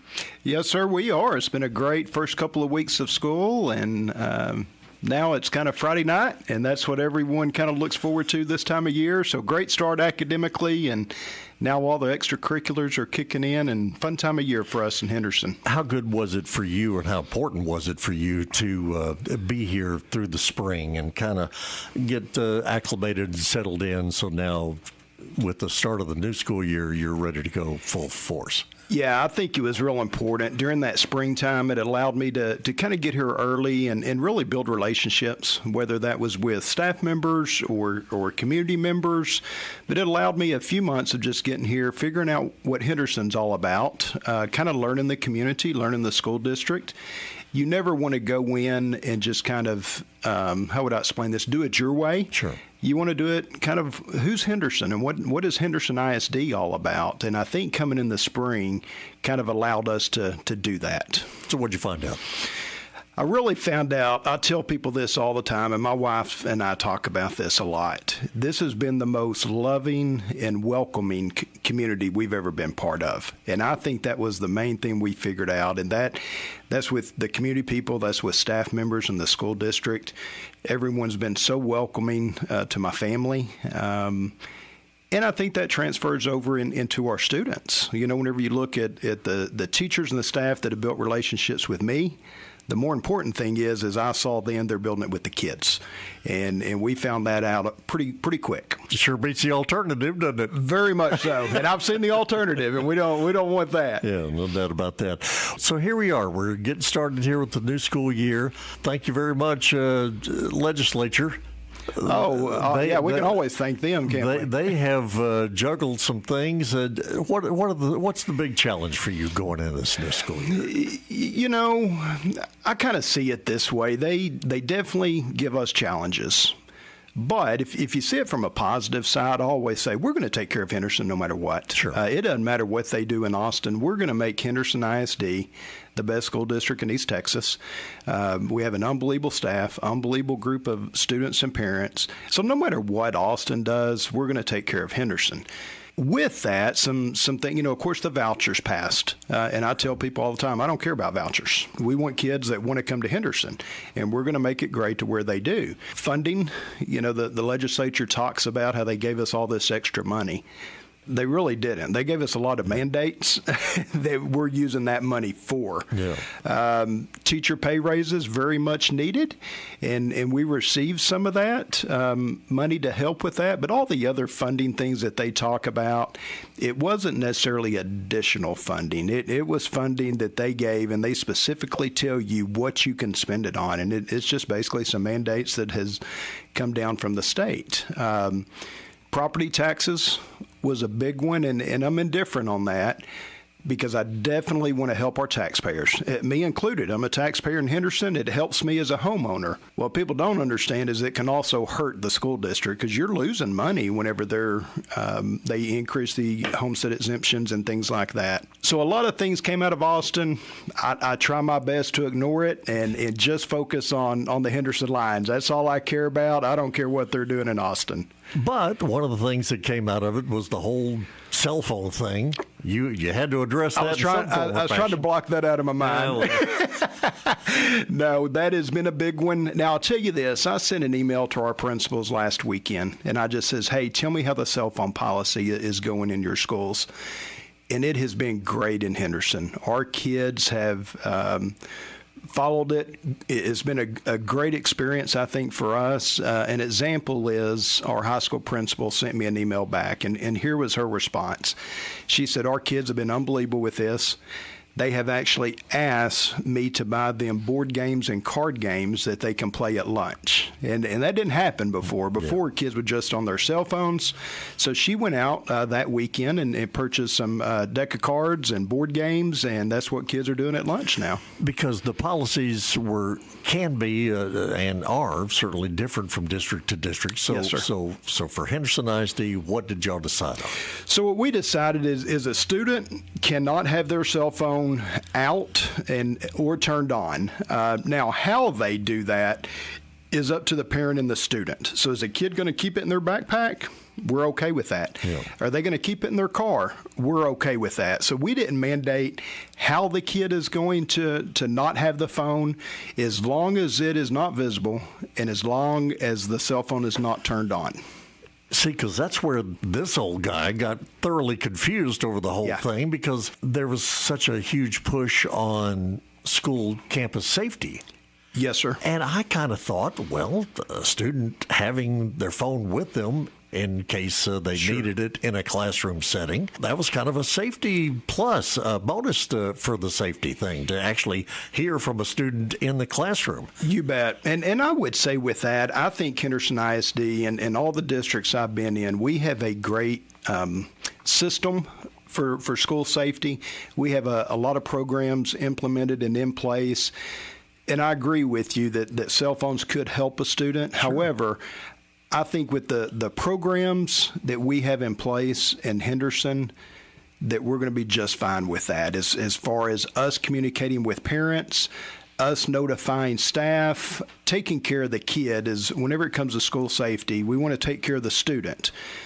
One issue that cell phones could cause during an emergency at a campus is they start calling their parents, and we have 500 or 600 parents show up at one time, and we're trying to control the atmosphere. So I think the systems that we have in place in Henderson, better than most districts that you'll find anywhere. And so I think that kind of helps us in regards to the student not having a cell phone. Very good.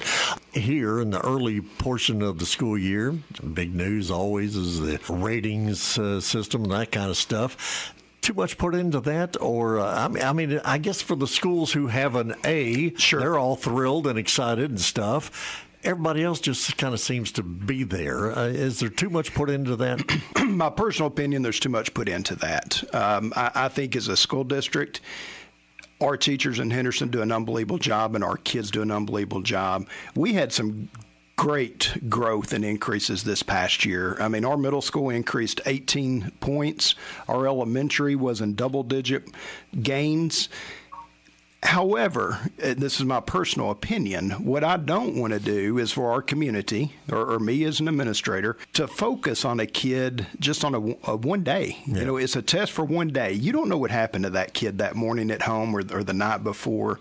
So that's why I think too much focus is put on it, is let's not judge a kid or a teacher based on one day of testing. That's not fair, and that's what the state has done, is they're not looking at the whole child.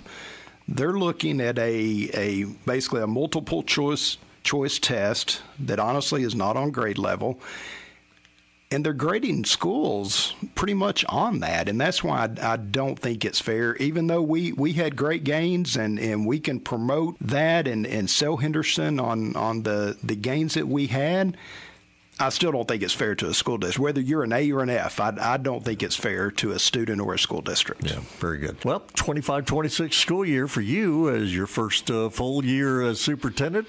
What do you want to see? What would you like to have happen?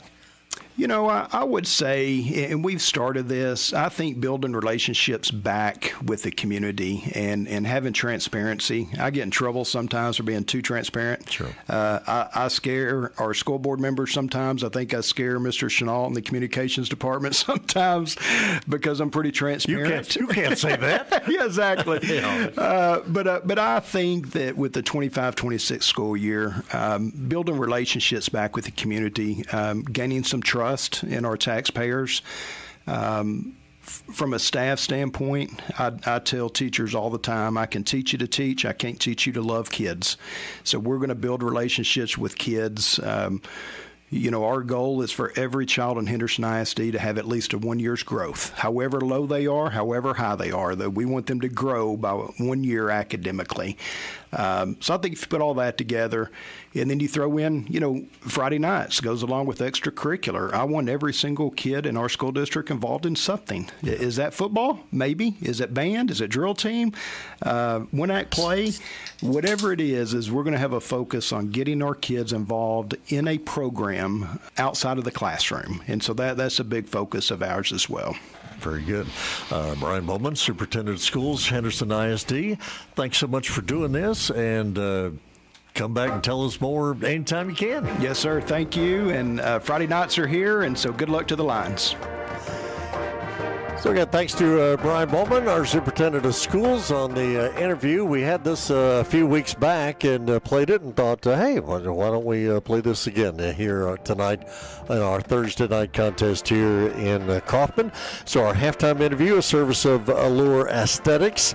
And thanks to Keisha King and everybody at Allure Aesthetics and Allure Academy for helping us out here on our broadcast of Henderson football. This is our Fairway Forward halftime show as the Gainesville band is doing their performance here this evening.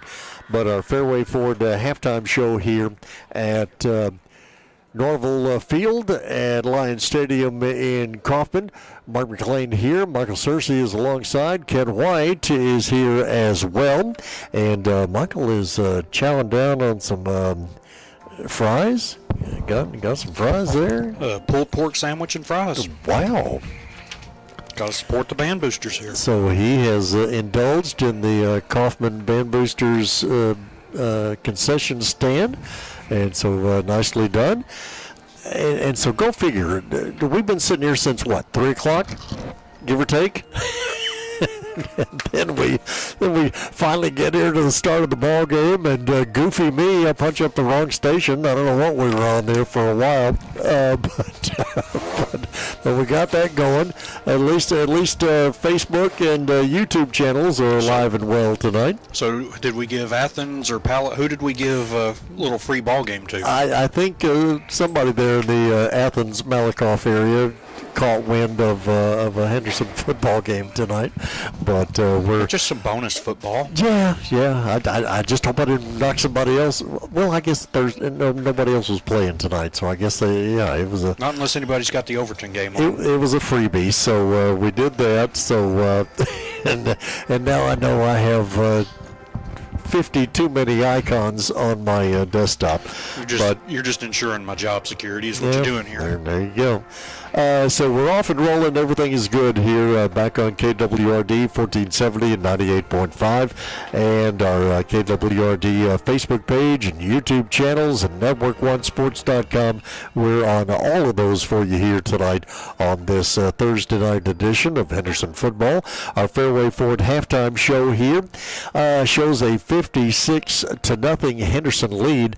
Lions scored on their first offensive play from scrimmage for the second week in a row. It was a pass play for the second week in a row. This time Vince Howard found Amari Murphy down the far sideline for a 55-yard touchdown on the passing catch. And Ivan Navarro, he is... make sure I count this up right here. He's 8 for 8 on his extra point kicks in the first half. Lamarian Coleman in the first quarter, he had 2 punt returns, one of 63 and one of 78 yards. Justin Starling with 2 touchdown runs in the first quarter of 5 and 62 yards. And through the first quarter, it was 35-0 Henderson. In the second quarter, it was Starling on a 2-yard touchdown run, 17-yard Jaden Bishop run, then a Meeks to Mason Jones touchdown pass. That came with 39 seconds to go in this in the second quarter, and so the Lions would score 21 more points in the second quarter to lead the ball game over Gainesville here at the half, 56-0. And again, from a Gainesville standpoint, really depleted player-wise. They've had all kinds of injuries brought up, some 20 or so JV players for this week. Of course, playing the Thursday night game, they could do that and at least get them some varsity experience tonight. So playing a bunch of JV players on their team, got a lot of injuries. The quarterbacks lost 2 quarterbacks alone last week in the contest against Ponder. So they're walking wounded, to say the least, and the score kind of indicates that. But again, from a Ricky Meeks standpoint, you got to play the game. You got to stay focused. You got to be play with some form of intensity. And when you do that, this is the score that you get. So, will we see a running clock in the second half? Probably so. We would certainly anticipate that to be the case. So, we'll see. Michael, you had, again, Thursday night. There's not a whole lot going on, but there's a few things happening. Do you want to update us on anything? Also at the half tonight, Overton 34, Mod 6. That's our other local game being played. And they're playing in Mod. They're playing in Mod. Gotcha. And then it's almost halftime in Buffalo. Buffalo Bills 14, Miami 7. But the Dolphins have the ball at the Buffalo 3. And they just scored. Well, there you go. Jalen Waddle, 3-yard touchdown. Okay. So we got a tie game in Buffalo. Uh-oh. Surprise, surprise. Did that ruin your fantasy league? I did not have Waddle. I put him on the bench. Well, so it seemed to me like somebody told you to do that. I got last-minute advice. Thanks a lot. From somebody in the booth. Thanks a lot. Well, the same guy who can't tell one icon from another on his desktop. So thanks a lot. That's 2 strikes on you tonight. It is. I'm not having a fond memory of my first trip to Kaufman, other than the game itself. But other than that, it's been a rough night for this guy. I may not want to come back here. No, it's a good place. It is. We were supposed to play here in the 2020 season, but that is when the game was canceled about 3 days out. Yeah. Well, Jeremy Burleson is their head coach and athletic director here. He is the brother-in-law of Ricky Meeks. Ricky's sister is married to the AD here at Kaufman, so that little connection there. Yeah. But Stephen Armstrong, a former coach who now just handles the press box facilities here. Appreciate him, all his help tonight. It's been fantastic. He saved you from getting your truck towed. Well, yeah, or getting it run over by some chartered buses. Yeah, you don't want that to happen. No, that's a good truck. No, and so so Stephen Armstrong, thanks to him and all the folks up here in the Kaufman ISD at the press box facility up here, which again it's different, but it is very nice. Certainly enjoy the confines here and the fact that we are hosting the hospitality room here tonight. So it's all good. Getting to visit with everybody. That's true. Everybody wants to come see us, and they were thanking Ken White a while ago profusely for all the goodies and the drinks and the sandwiches and stuff. Awfully nice of Ken. Yeah. So Ken has provided everything here in the hospitality room tonight. All right. 56-0 our scores. Both teams are getting to make their way back out onto the field. I'll tell you that Henderson Ranch and Feed is your Lone Star feed dealer. 1400 Lone Star Street. You can call them at 903-722-2077. And Jesse Gonzalez, G's Professional Detail, best detailing shop in Russ County. Michael, they will leave you saying, geez, that's clean. Try it. Geez, that's clean. There you go. See, you can do it. Jesse, give him a call. He will take care of your vehicle, no doubt. 760-708-2338 is his number. And while I have a moment, I'll also tell you that Star Laundry Wash and Fold is your location for all your laundry. 64 West at the Star. They will certainly take care of you at Star Laundry Wash and Fold. All right, so we mentioned in pregame here tonight during the early stages of the ball game that for Henderson, going for win number 599 tonight in school history, so that would put them at 600 next week with the district opening contest at Palestine.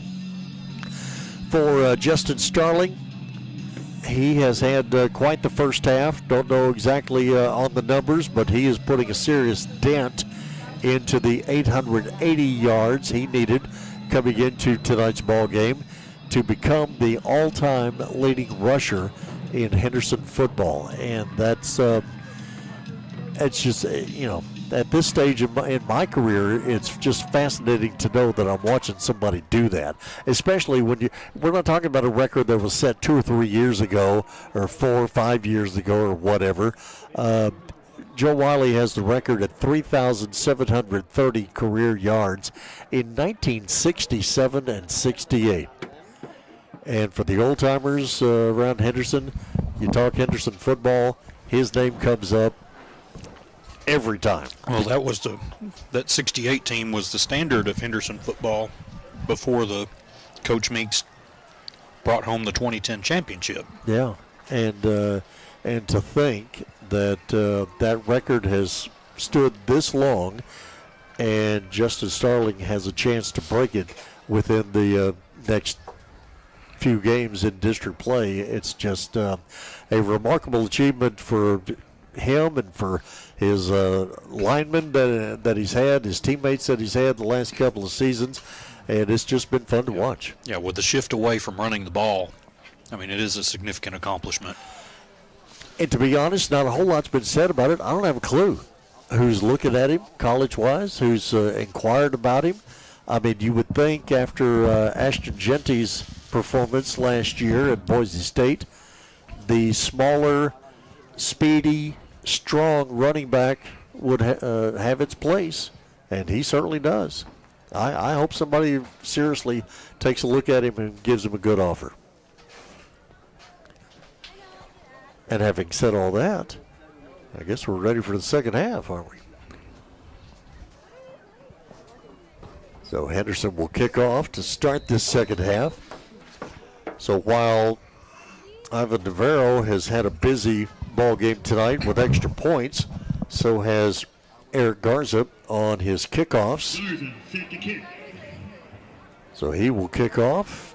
And the high kick that Gainesville will take, drop, pick up, start running, and still stay right where they were at the 25-yard line.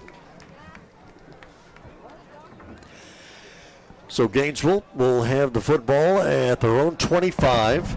And Mark, it looks like to open the second half, we are just going to run clock. It's just going to solidly run. All right, so second half, in all fairness, could be over in rather quick fashion. Speed. Yeah. And as Gainesville comes out for the first play of the second half, I'll tell you the Shawnee Air Conditioning is locally owned and operated. Heating, ventilating, and air conditioning. 903-657-5290 for Shawnee Air Conditioning. On first down, pass downfield for Gainesville. Incomplete, but there is a penalty flag down. Again for Gainesville, Ray Glancy is their quarterback. Penalty is going to be called against Gainesville. It was declined. Probably see a lot of that here in the second half as well. Second down, 10. And again for Glancy, he's a 6'6", 220-pound senior. Not the quarterback they thought they would be playing tonight or anytime this year, I'm sure. But Gainesville had a couple of quarterbacks injured just last week. And I think lost another one. And so Glancy is their fourth-string quarterback. And again, been very impressed with his strong arm, that's for sure. For a defensive lineman, he can throw the football. Football at the 27-yard line at the far side of the field, far side hash mark. Gainesville designated home team here tonight in the red jerseys with the white numerals, red pants, white helmets. Going left to right as we look at them. Single back in the backfield, wide receiver to each side. Glancy will take the shotgun snap, drops back, fires left, and this one is going to be incomplete at the 35-yard line. Matthews, intended receiver. Peyton Matthews has been targeted quite a bit in the contest here tonight from a pass standpoint. Glancy in punt formation. Well, Lamarian Coleman will drop back to return the punt if he does. He's fair caught the last two or three that have come his way after he ran punts back in the first quarter of 63 and 78 yards. Glancy, again, second punt in a row for him. That was not what he was doing earlier in the game. And Coleman, not even close to it, won't even attempt the run back. But Henderson's going to have the football in great field position at the 46-yard line. So right here in front of us is where 8:35 is going to be your drive start. As the clock keeps on ticking. As the time goes off the clock here. Lions will start first and 10. So it'll be Henderson first down at the Gainesville 46. And again, Henderson has run a variety of backfield combinations in the first half of this ball game tonight. Here, the handoff's going to go straight ahead. I believe that's Bishop on the carry. Maybe. Yes. Okay. Number 20. Fry on the carry that time for Henderson. I think it's safe to say that Mr. Starling's night is done. Could very well be. Jalen Fry Jr. in on the first play. And here's Fry once again, leaping over a defender. Gets inside the 40, but the football does end up back at the 45-yard line. And it is a Henderson fumble and a Gainesville recovery. So Fry on the first two carries here in the second half that he's had for this game, and he ends up turning the ball over. Leopards first and 10 at their own 45-yard line. Justin Horton and the offensive coaches won't be real thrilled with that. A little lack of concentration there. So it's Gainesville football at their own 45.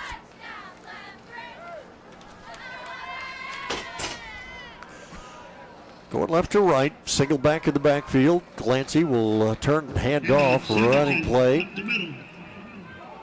And for Gainesville on the carry, going to be Kason Southerton.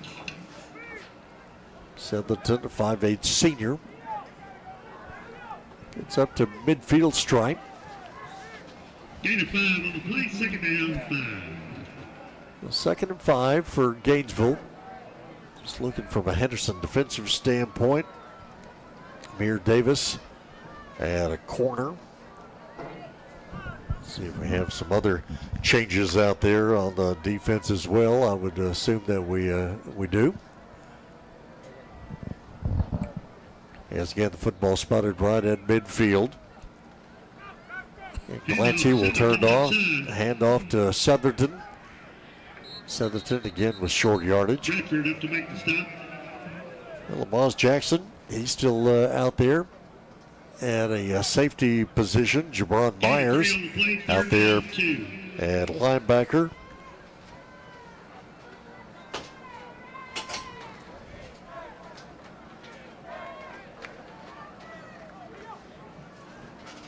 As again, Glancy will come all the way over to the sideline and get his play and take it back to the huddle with 5:20 to go here in this rapidly paced third quarter. Third quarter of service, the good folks at Tarp Works.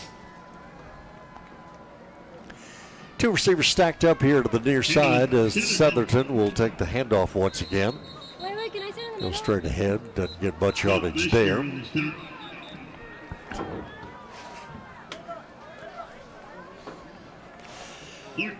Get for Henderson, starting district play next week at Palestine. 7:30 contest will be on next Friday night from Palestine. Clock runs here with 4.5 to go now in the third quarter.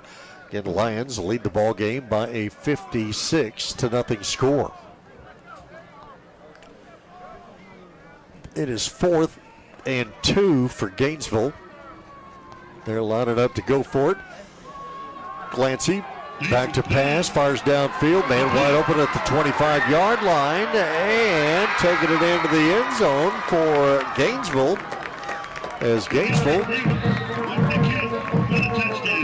will score their second touchdown of the season. Nate Yemi, it looked like, on the reception there for Gainesville.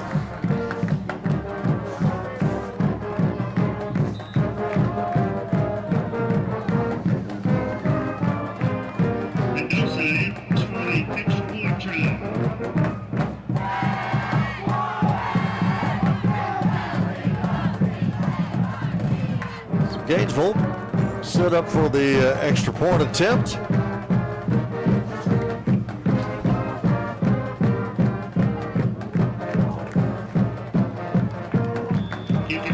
And the extra point kick is good for Gainesville.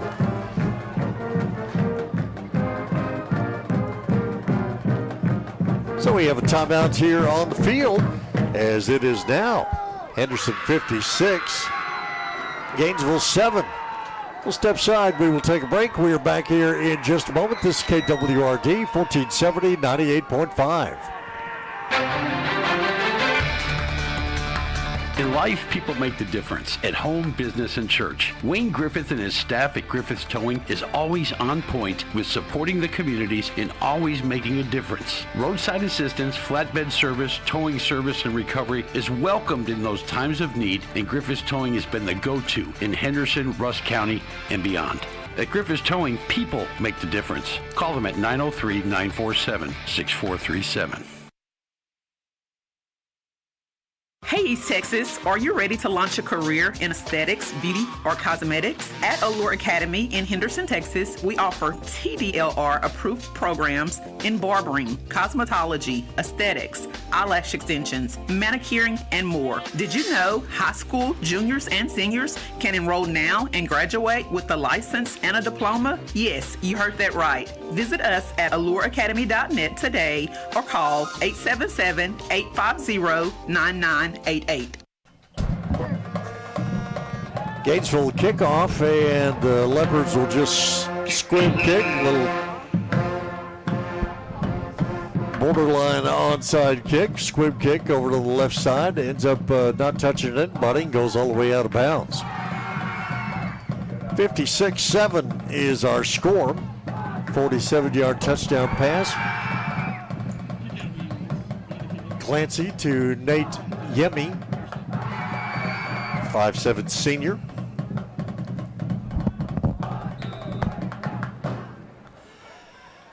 Extra point was good, and it is 56-7. Got 1 minute and 7 seconds on the clock on the quarter mark. Yeah, we are rolling the clock. Rolling the clock here at Michael Searcy's insistence in the second half. You taking credit for this? Not on this one. Not on this one, okay. Running play for Henderson. Face mask call on Gainesville is going to be forthcoming as Henderson ball carrier front in one direction and his helmet all of a sudden went another direction. Personal foul. Face mask. Defense number 51. 15 yards.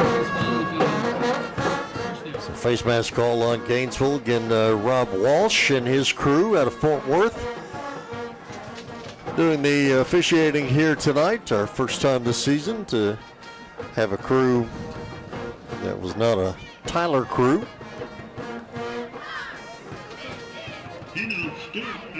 There's a running play straight ahead for Henderson, and this one is going to get down to about the 35-yard line. And that's the last play of the quarter. All right.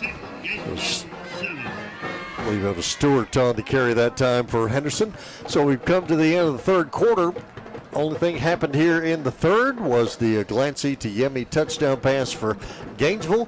And Gainesville on the board here as Henderson leads the contest by a 56-7 score. So our third quarter here tonight has been a service of Tarpworks. We're going to step aside, take a break. Fourth quarter comes your way in just a moment. This is KWRD 1470 98.5.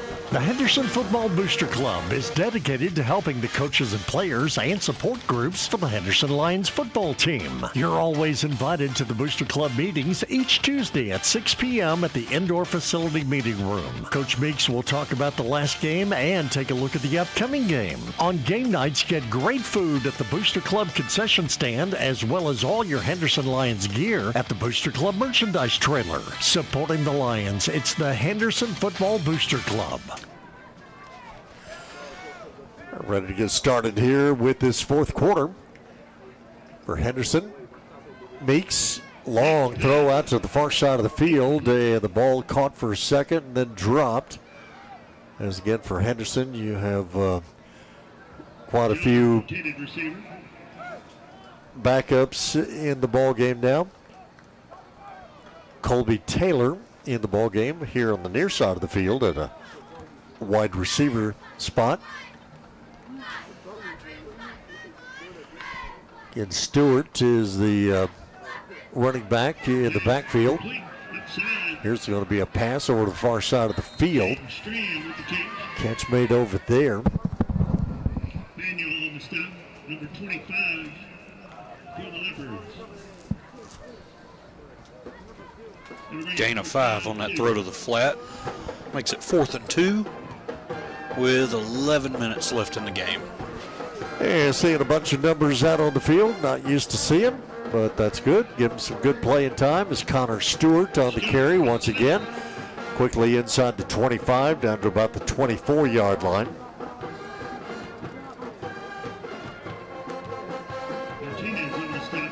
And for the Lions, no matter what the score is, the situation dictates that they get right back to the line of scrimmage and run the next play. And Stewart's carry this time goes for nothing. Might have even lost a yard. 2nd and 11.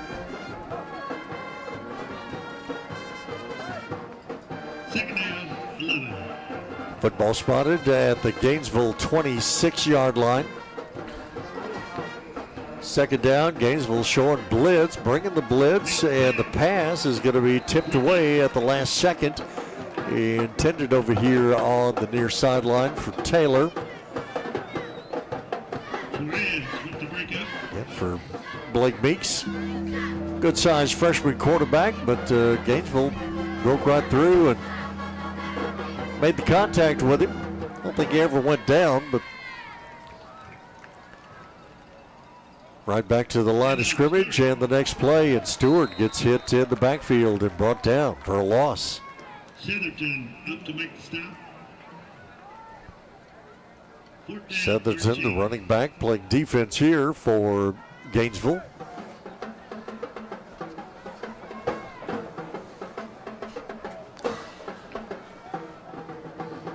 We have 9:22 to go here in this fourth quarter. Fourth quarter tonight, service of Griffiths Towing and Cooper's First Automotive. Meeks back to pass. Looks downfield. This one comes to the near side. Off the fingertips of Taylor. And then when he had it on his fingertips and was trying to bring it in, got hit for a second time. And that will give the ball back to Gainesville with 8:50 to go here in the fourth.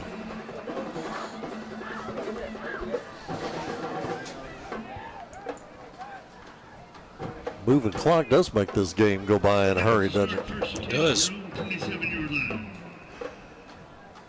Then you wonder on Saturday and Sunday afternoons how you sat there for 3 hours. Well, but then again, I think back to the night at Athens and up in Texarkana, we sat there for 4 hours on those nights. Those were long games. First down, Gainesville at their own 27. Handoff in the backfield. Tackle made immediately. Nicely done for Henderson in on the tackle. Hard to tell who. It's 42. Yeah, Can't see your roster on the wall over there. I don't have a 42. That's what I thought it was, 42, and I looked there and I said, well, don't have that one. But I'm sure for both these teams playing on a Thursday night, you've got players in uniform that usually aren't. So it's all good for both sides. High snap from center. Glancy brings it down, and the running play straight ahead will gain short yardage for Gainesville. Up past the 30 to about the 32-yard line. And for Henderson, Devereaux and Andrew Lopez all tangled up out here on the near sideline, but broken up quickly by the officials. Hall was one of your defenders on the tackle. Okay. The extracurriculars on the sideline got all the attention. It did. At the 31, third down for Gainesville. 56-7 is our score. And again, breaking through and making a nice tackle in the backfield. It's Henderson. Ball carrier didn't gain much of anything there.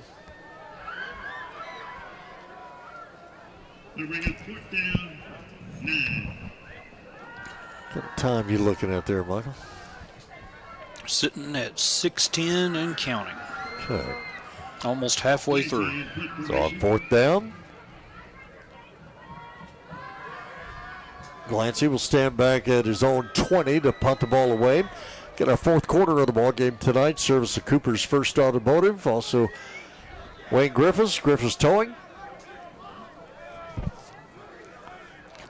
Fourth down, Gainesville still trying to get a player out on the field, and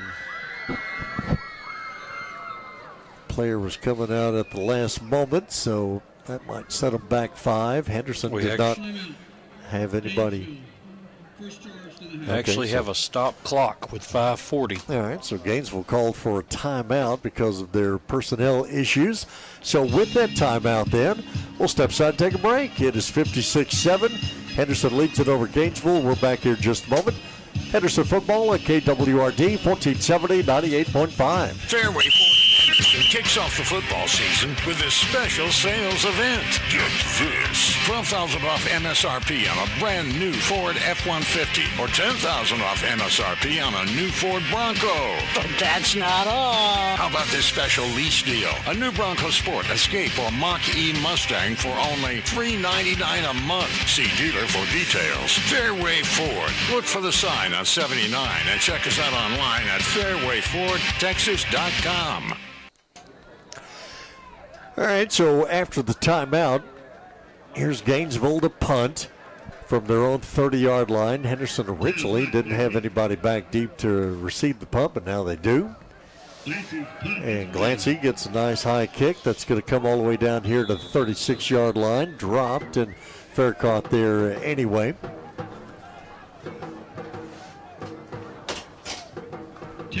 So Henderson will have the football with 5:20 and counting here in this fourth quarter. Get a first down or two, and it can pretty well run out the clock on this one here tonight.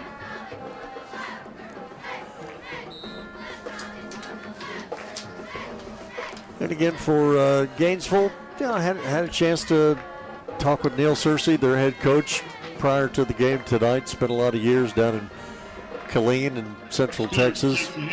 I did as well as Stewart will take off running for Henderson. Lost the ball right at the end. Ball still loose at the 32-yard line. Mad scramble going on for it. And Gainesville is going to recover the fumble. So that's 2 fumbles here in the second half for Henderson. And Southerton will end up making the recovery for Gainesville after a nice gain by Connor Stewart.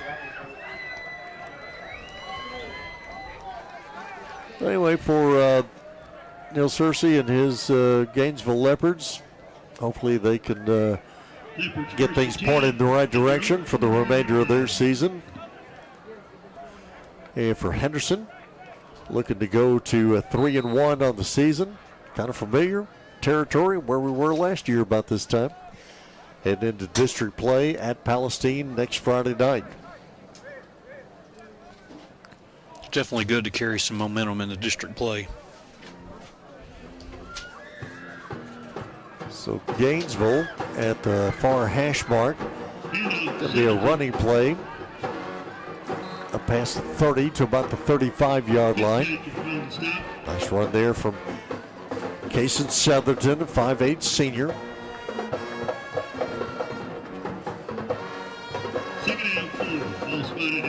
Again for Gainesville. Not really in any big hurry to run the plays, but they're still running around energetic out there with 3:10 to go in the fourth.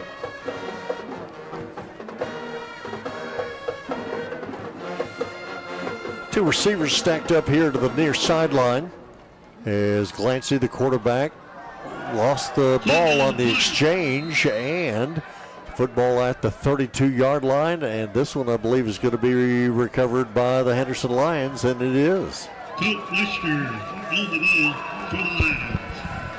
Colt Leshner on that fumble recovery, Mark.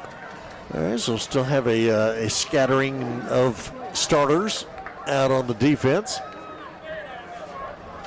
And Leshner getting the fumble recovery, his first of the season. And so it's going to give Henderson the football at the 32-yard line. We have 2:19 to go here in this fourth quarter. No matter what the situation so far in this season, a victory formation is not something that the Lions have shown.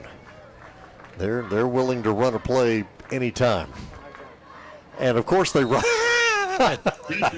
As soon as I say that, they kneel it down. All right, there you go. I think we're foregoing the 2-minute timeout because we're at 1:46 and winding down slowly. And, of course, for Henderson, my roster shows Blake Meeks would be wearing either number 9 or number 12. Willie's been wearing number 9, so we have, of course, number 12 out on the field at quarterback. And I am, unfortunately, clueless as to who that might be. But whoever it is, he's going to take another knee at the 42-yard line. So just as soon as I say Henderson doesn't have a victory formation, they bring one out. I think that's the third strike of the night. It's time for you to go home. It is. It is. I hope I make it home okay. You'll be fine going home. This thing's going. Goodness. Hey, you're going to make it home for bedtime. I guess I will. Well, Lions on third down with 50 seconds remaining in the game, 10 seconds on the play clock, so they can get it down to almost 30 seconds before they take another knee here. All you need is 40. So that should do it. And that will indeed, as both teams will make their way to their respective sidelines. And Henderson is going to win this ball game here tonight. 56-7 is going to be our final score. Once again, our fourth quarter has been a service of Griffiths Towing and Cooper's First Automotive. Appreciate them very much. For the Henderson Lions, go to 3-1 on the season as they get ready for district play starting next week down at Palestine. 56-7, that is going to be our final score here this evening. Going to take a quick break. We'll have our Allure Academy and Simply Electric postgame show, and that will come your way here in just a moment. Once again, the final score here tonight from Kaufman is Henderson 56, Gainesville 7. Our wrap-up, we'll do that here in just a moment. This is KWRT 1470 98.5. Blue Brothers in Henderson is your authorized General Shelters dealer. General Shelters of Texas offers complete finished prefab pier and beam style cabins with appliances included, ready for you to move in. There are 20 models to choose from. 1 bed, 1 bath, up to 3 bed, 2 bath. There's one right for you. These homes hold their value and are built to last. Find yours today at Blue Brothers on Highway 64 in the Loop in Henderson. Call 903-657-2743 to order yours today. S&N Cleaners and Laundry Service in Henderson is the only full-service in-house dry cleaners in Rusk County. That means that your clothes stay right where you drop them off. Quick turnarounds for shirts, pants, dresses, suits, and even your bedding like comforters. S&N Cleaners and Laundry for all your dry cleaning and laundry needs. Go see Wayne and his staff for great service and great value. S&N Cleaners, 215 East Fordall in Henderson. See them on Facebook or call 903-657-4545 today. You can get in-stock cash savings at Peterson's when you come inside, relax, and save on your new furniture. Peterson's is delivering a new level of comfort with fabric or leather sofas, solid wood bedrooms and dining rooms, accent pieces and accessories, with cash savings discounts of $200 to $600 off all in-stock items. Plus, you always need new rugs and accessories, and we have both. In stock at 20% to 50% off. Come in today and see why there's no place like home with Peterson's. Peterson's Home Furnishings in historic downtown Henderson. It's time to think about home. Back once again here this evening at Homer Norville Field at Lions Stadium in Kaufman. Mark McClain, Mark Searcy, Ken White, and the Henderson Lions picking up victory number 3 on the season as the Lions go to 3-1 tonight with the win over Gainesville. 56-7 is our final score. Real quick recap here on our Allure Academy and Simply Electric postgame show. Henderson scores on the first play from scrimmage for the second week in a row. Vince Howard to Amar Murphy. It was a 55-yard scoring pass. Navarro's extra point kick made it 7-0 with 11:50 to go here first quarter. Then it was Lamarian Coleman with the first of 2 punt returns in the first quarter. 63-yarder, made it 14-0.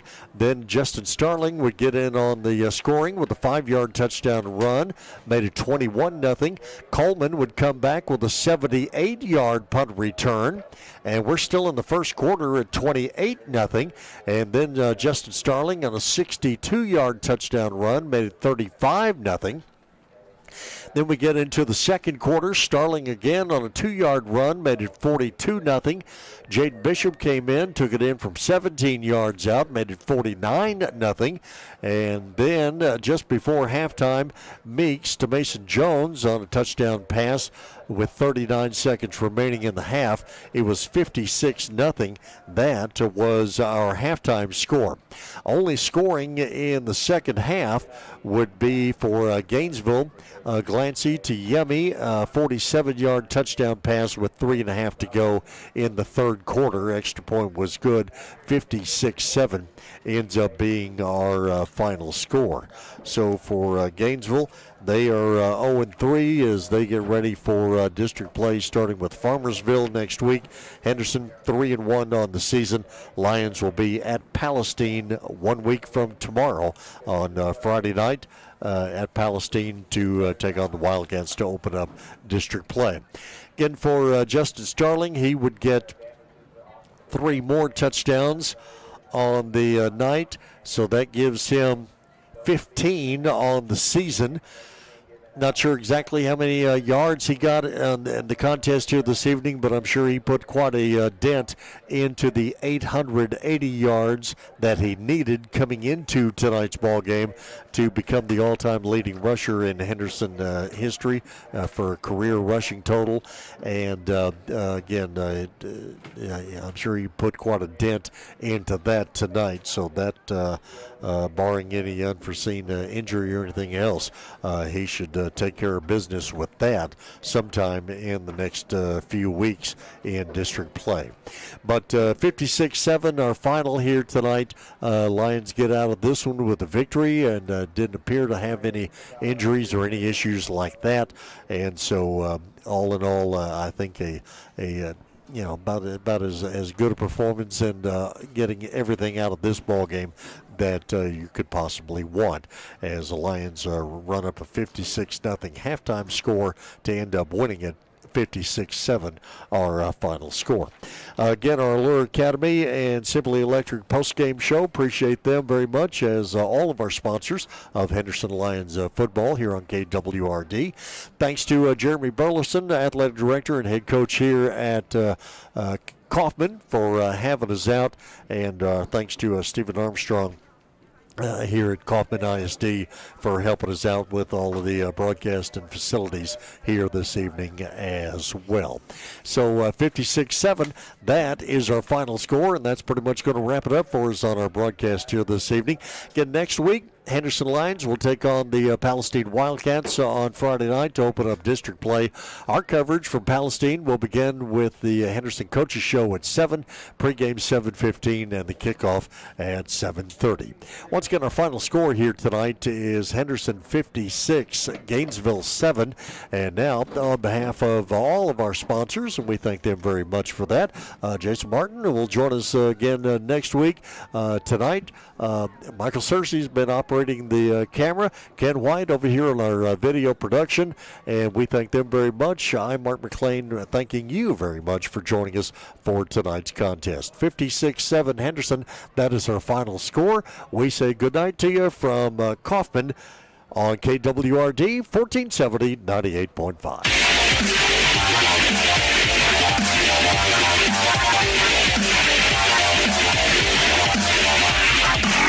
Thank you for listening to Henderson Lions football on KWRD Radio, our website and Facebook page, as well as the Henderson ISD website. Tonight's game has been brought to you by AT&T Allcom, Randall Dodge Chrysler Jeep Ram, Gas and Supply, Griffiths Towing, Allure Academy, Henderson Football Boosters, Fairway Ford, Ballou Brothers, General Shelters, S&N Cleaners, Peterson's Home Furnishings, MTC, Wallace & Sons Wrecker Service, Cooper First Automotive, Cook & Son Roofing, Allure Aesthetics, Tarpworks, Simply Electric. Join us again next week for Henderson Lions football, right here on KWRD 1470 and 98.5, and E-Tex Radio Group Station.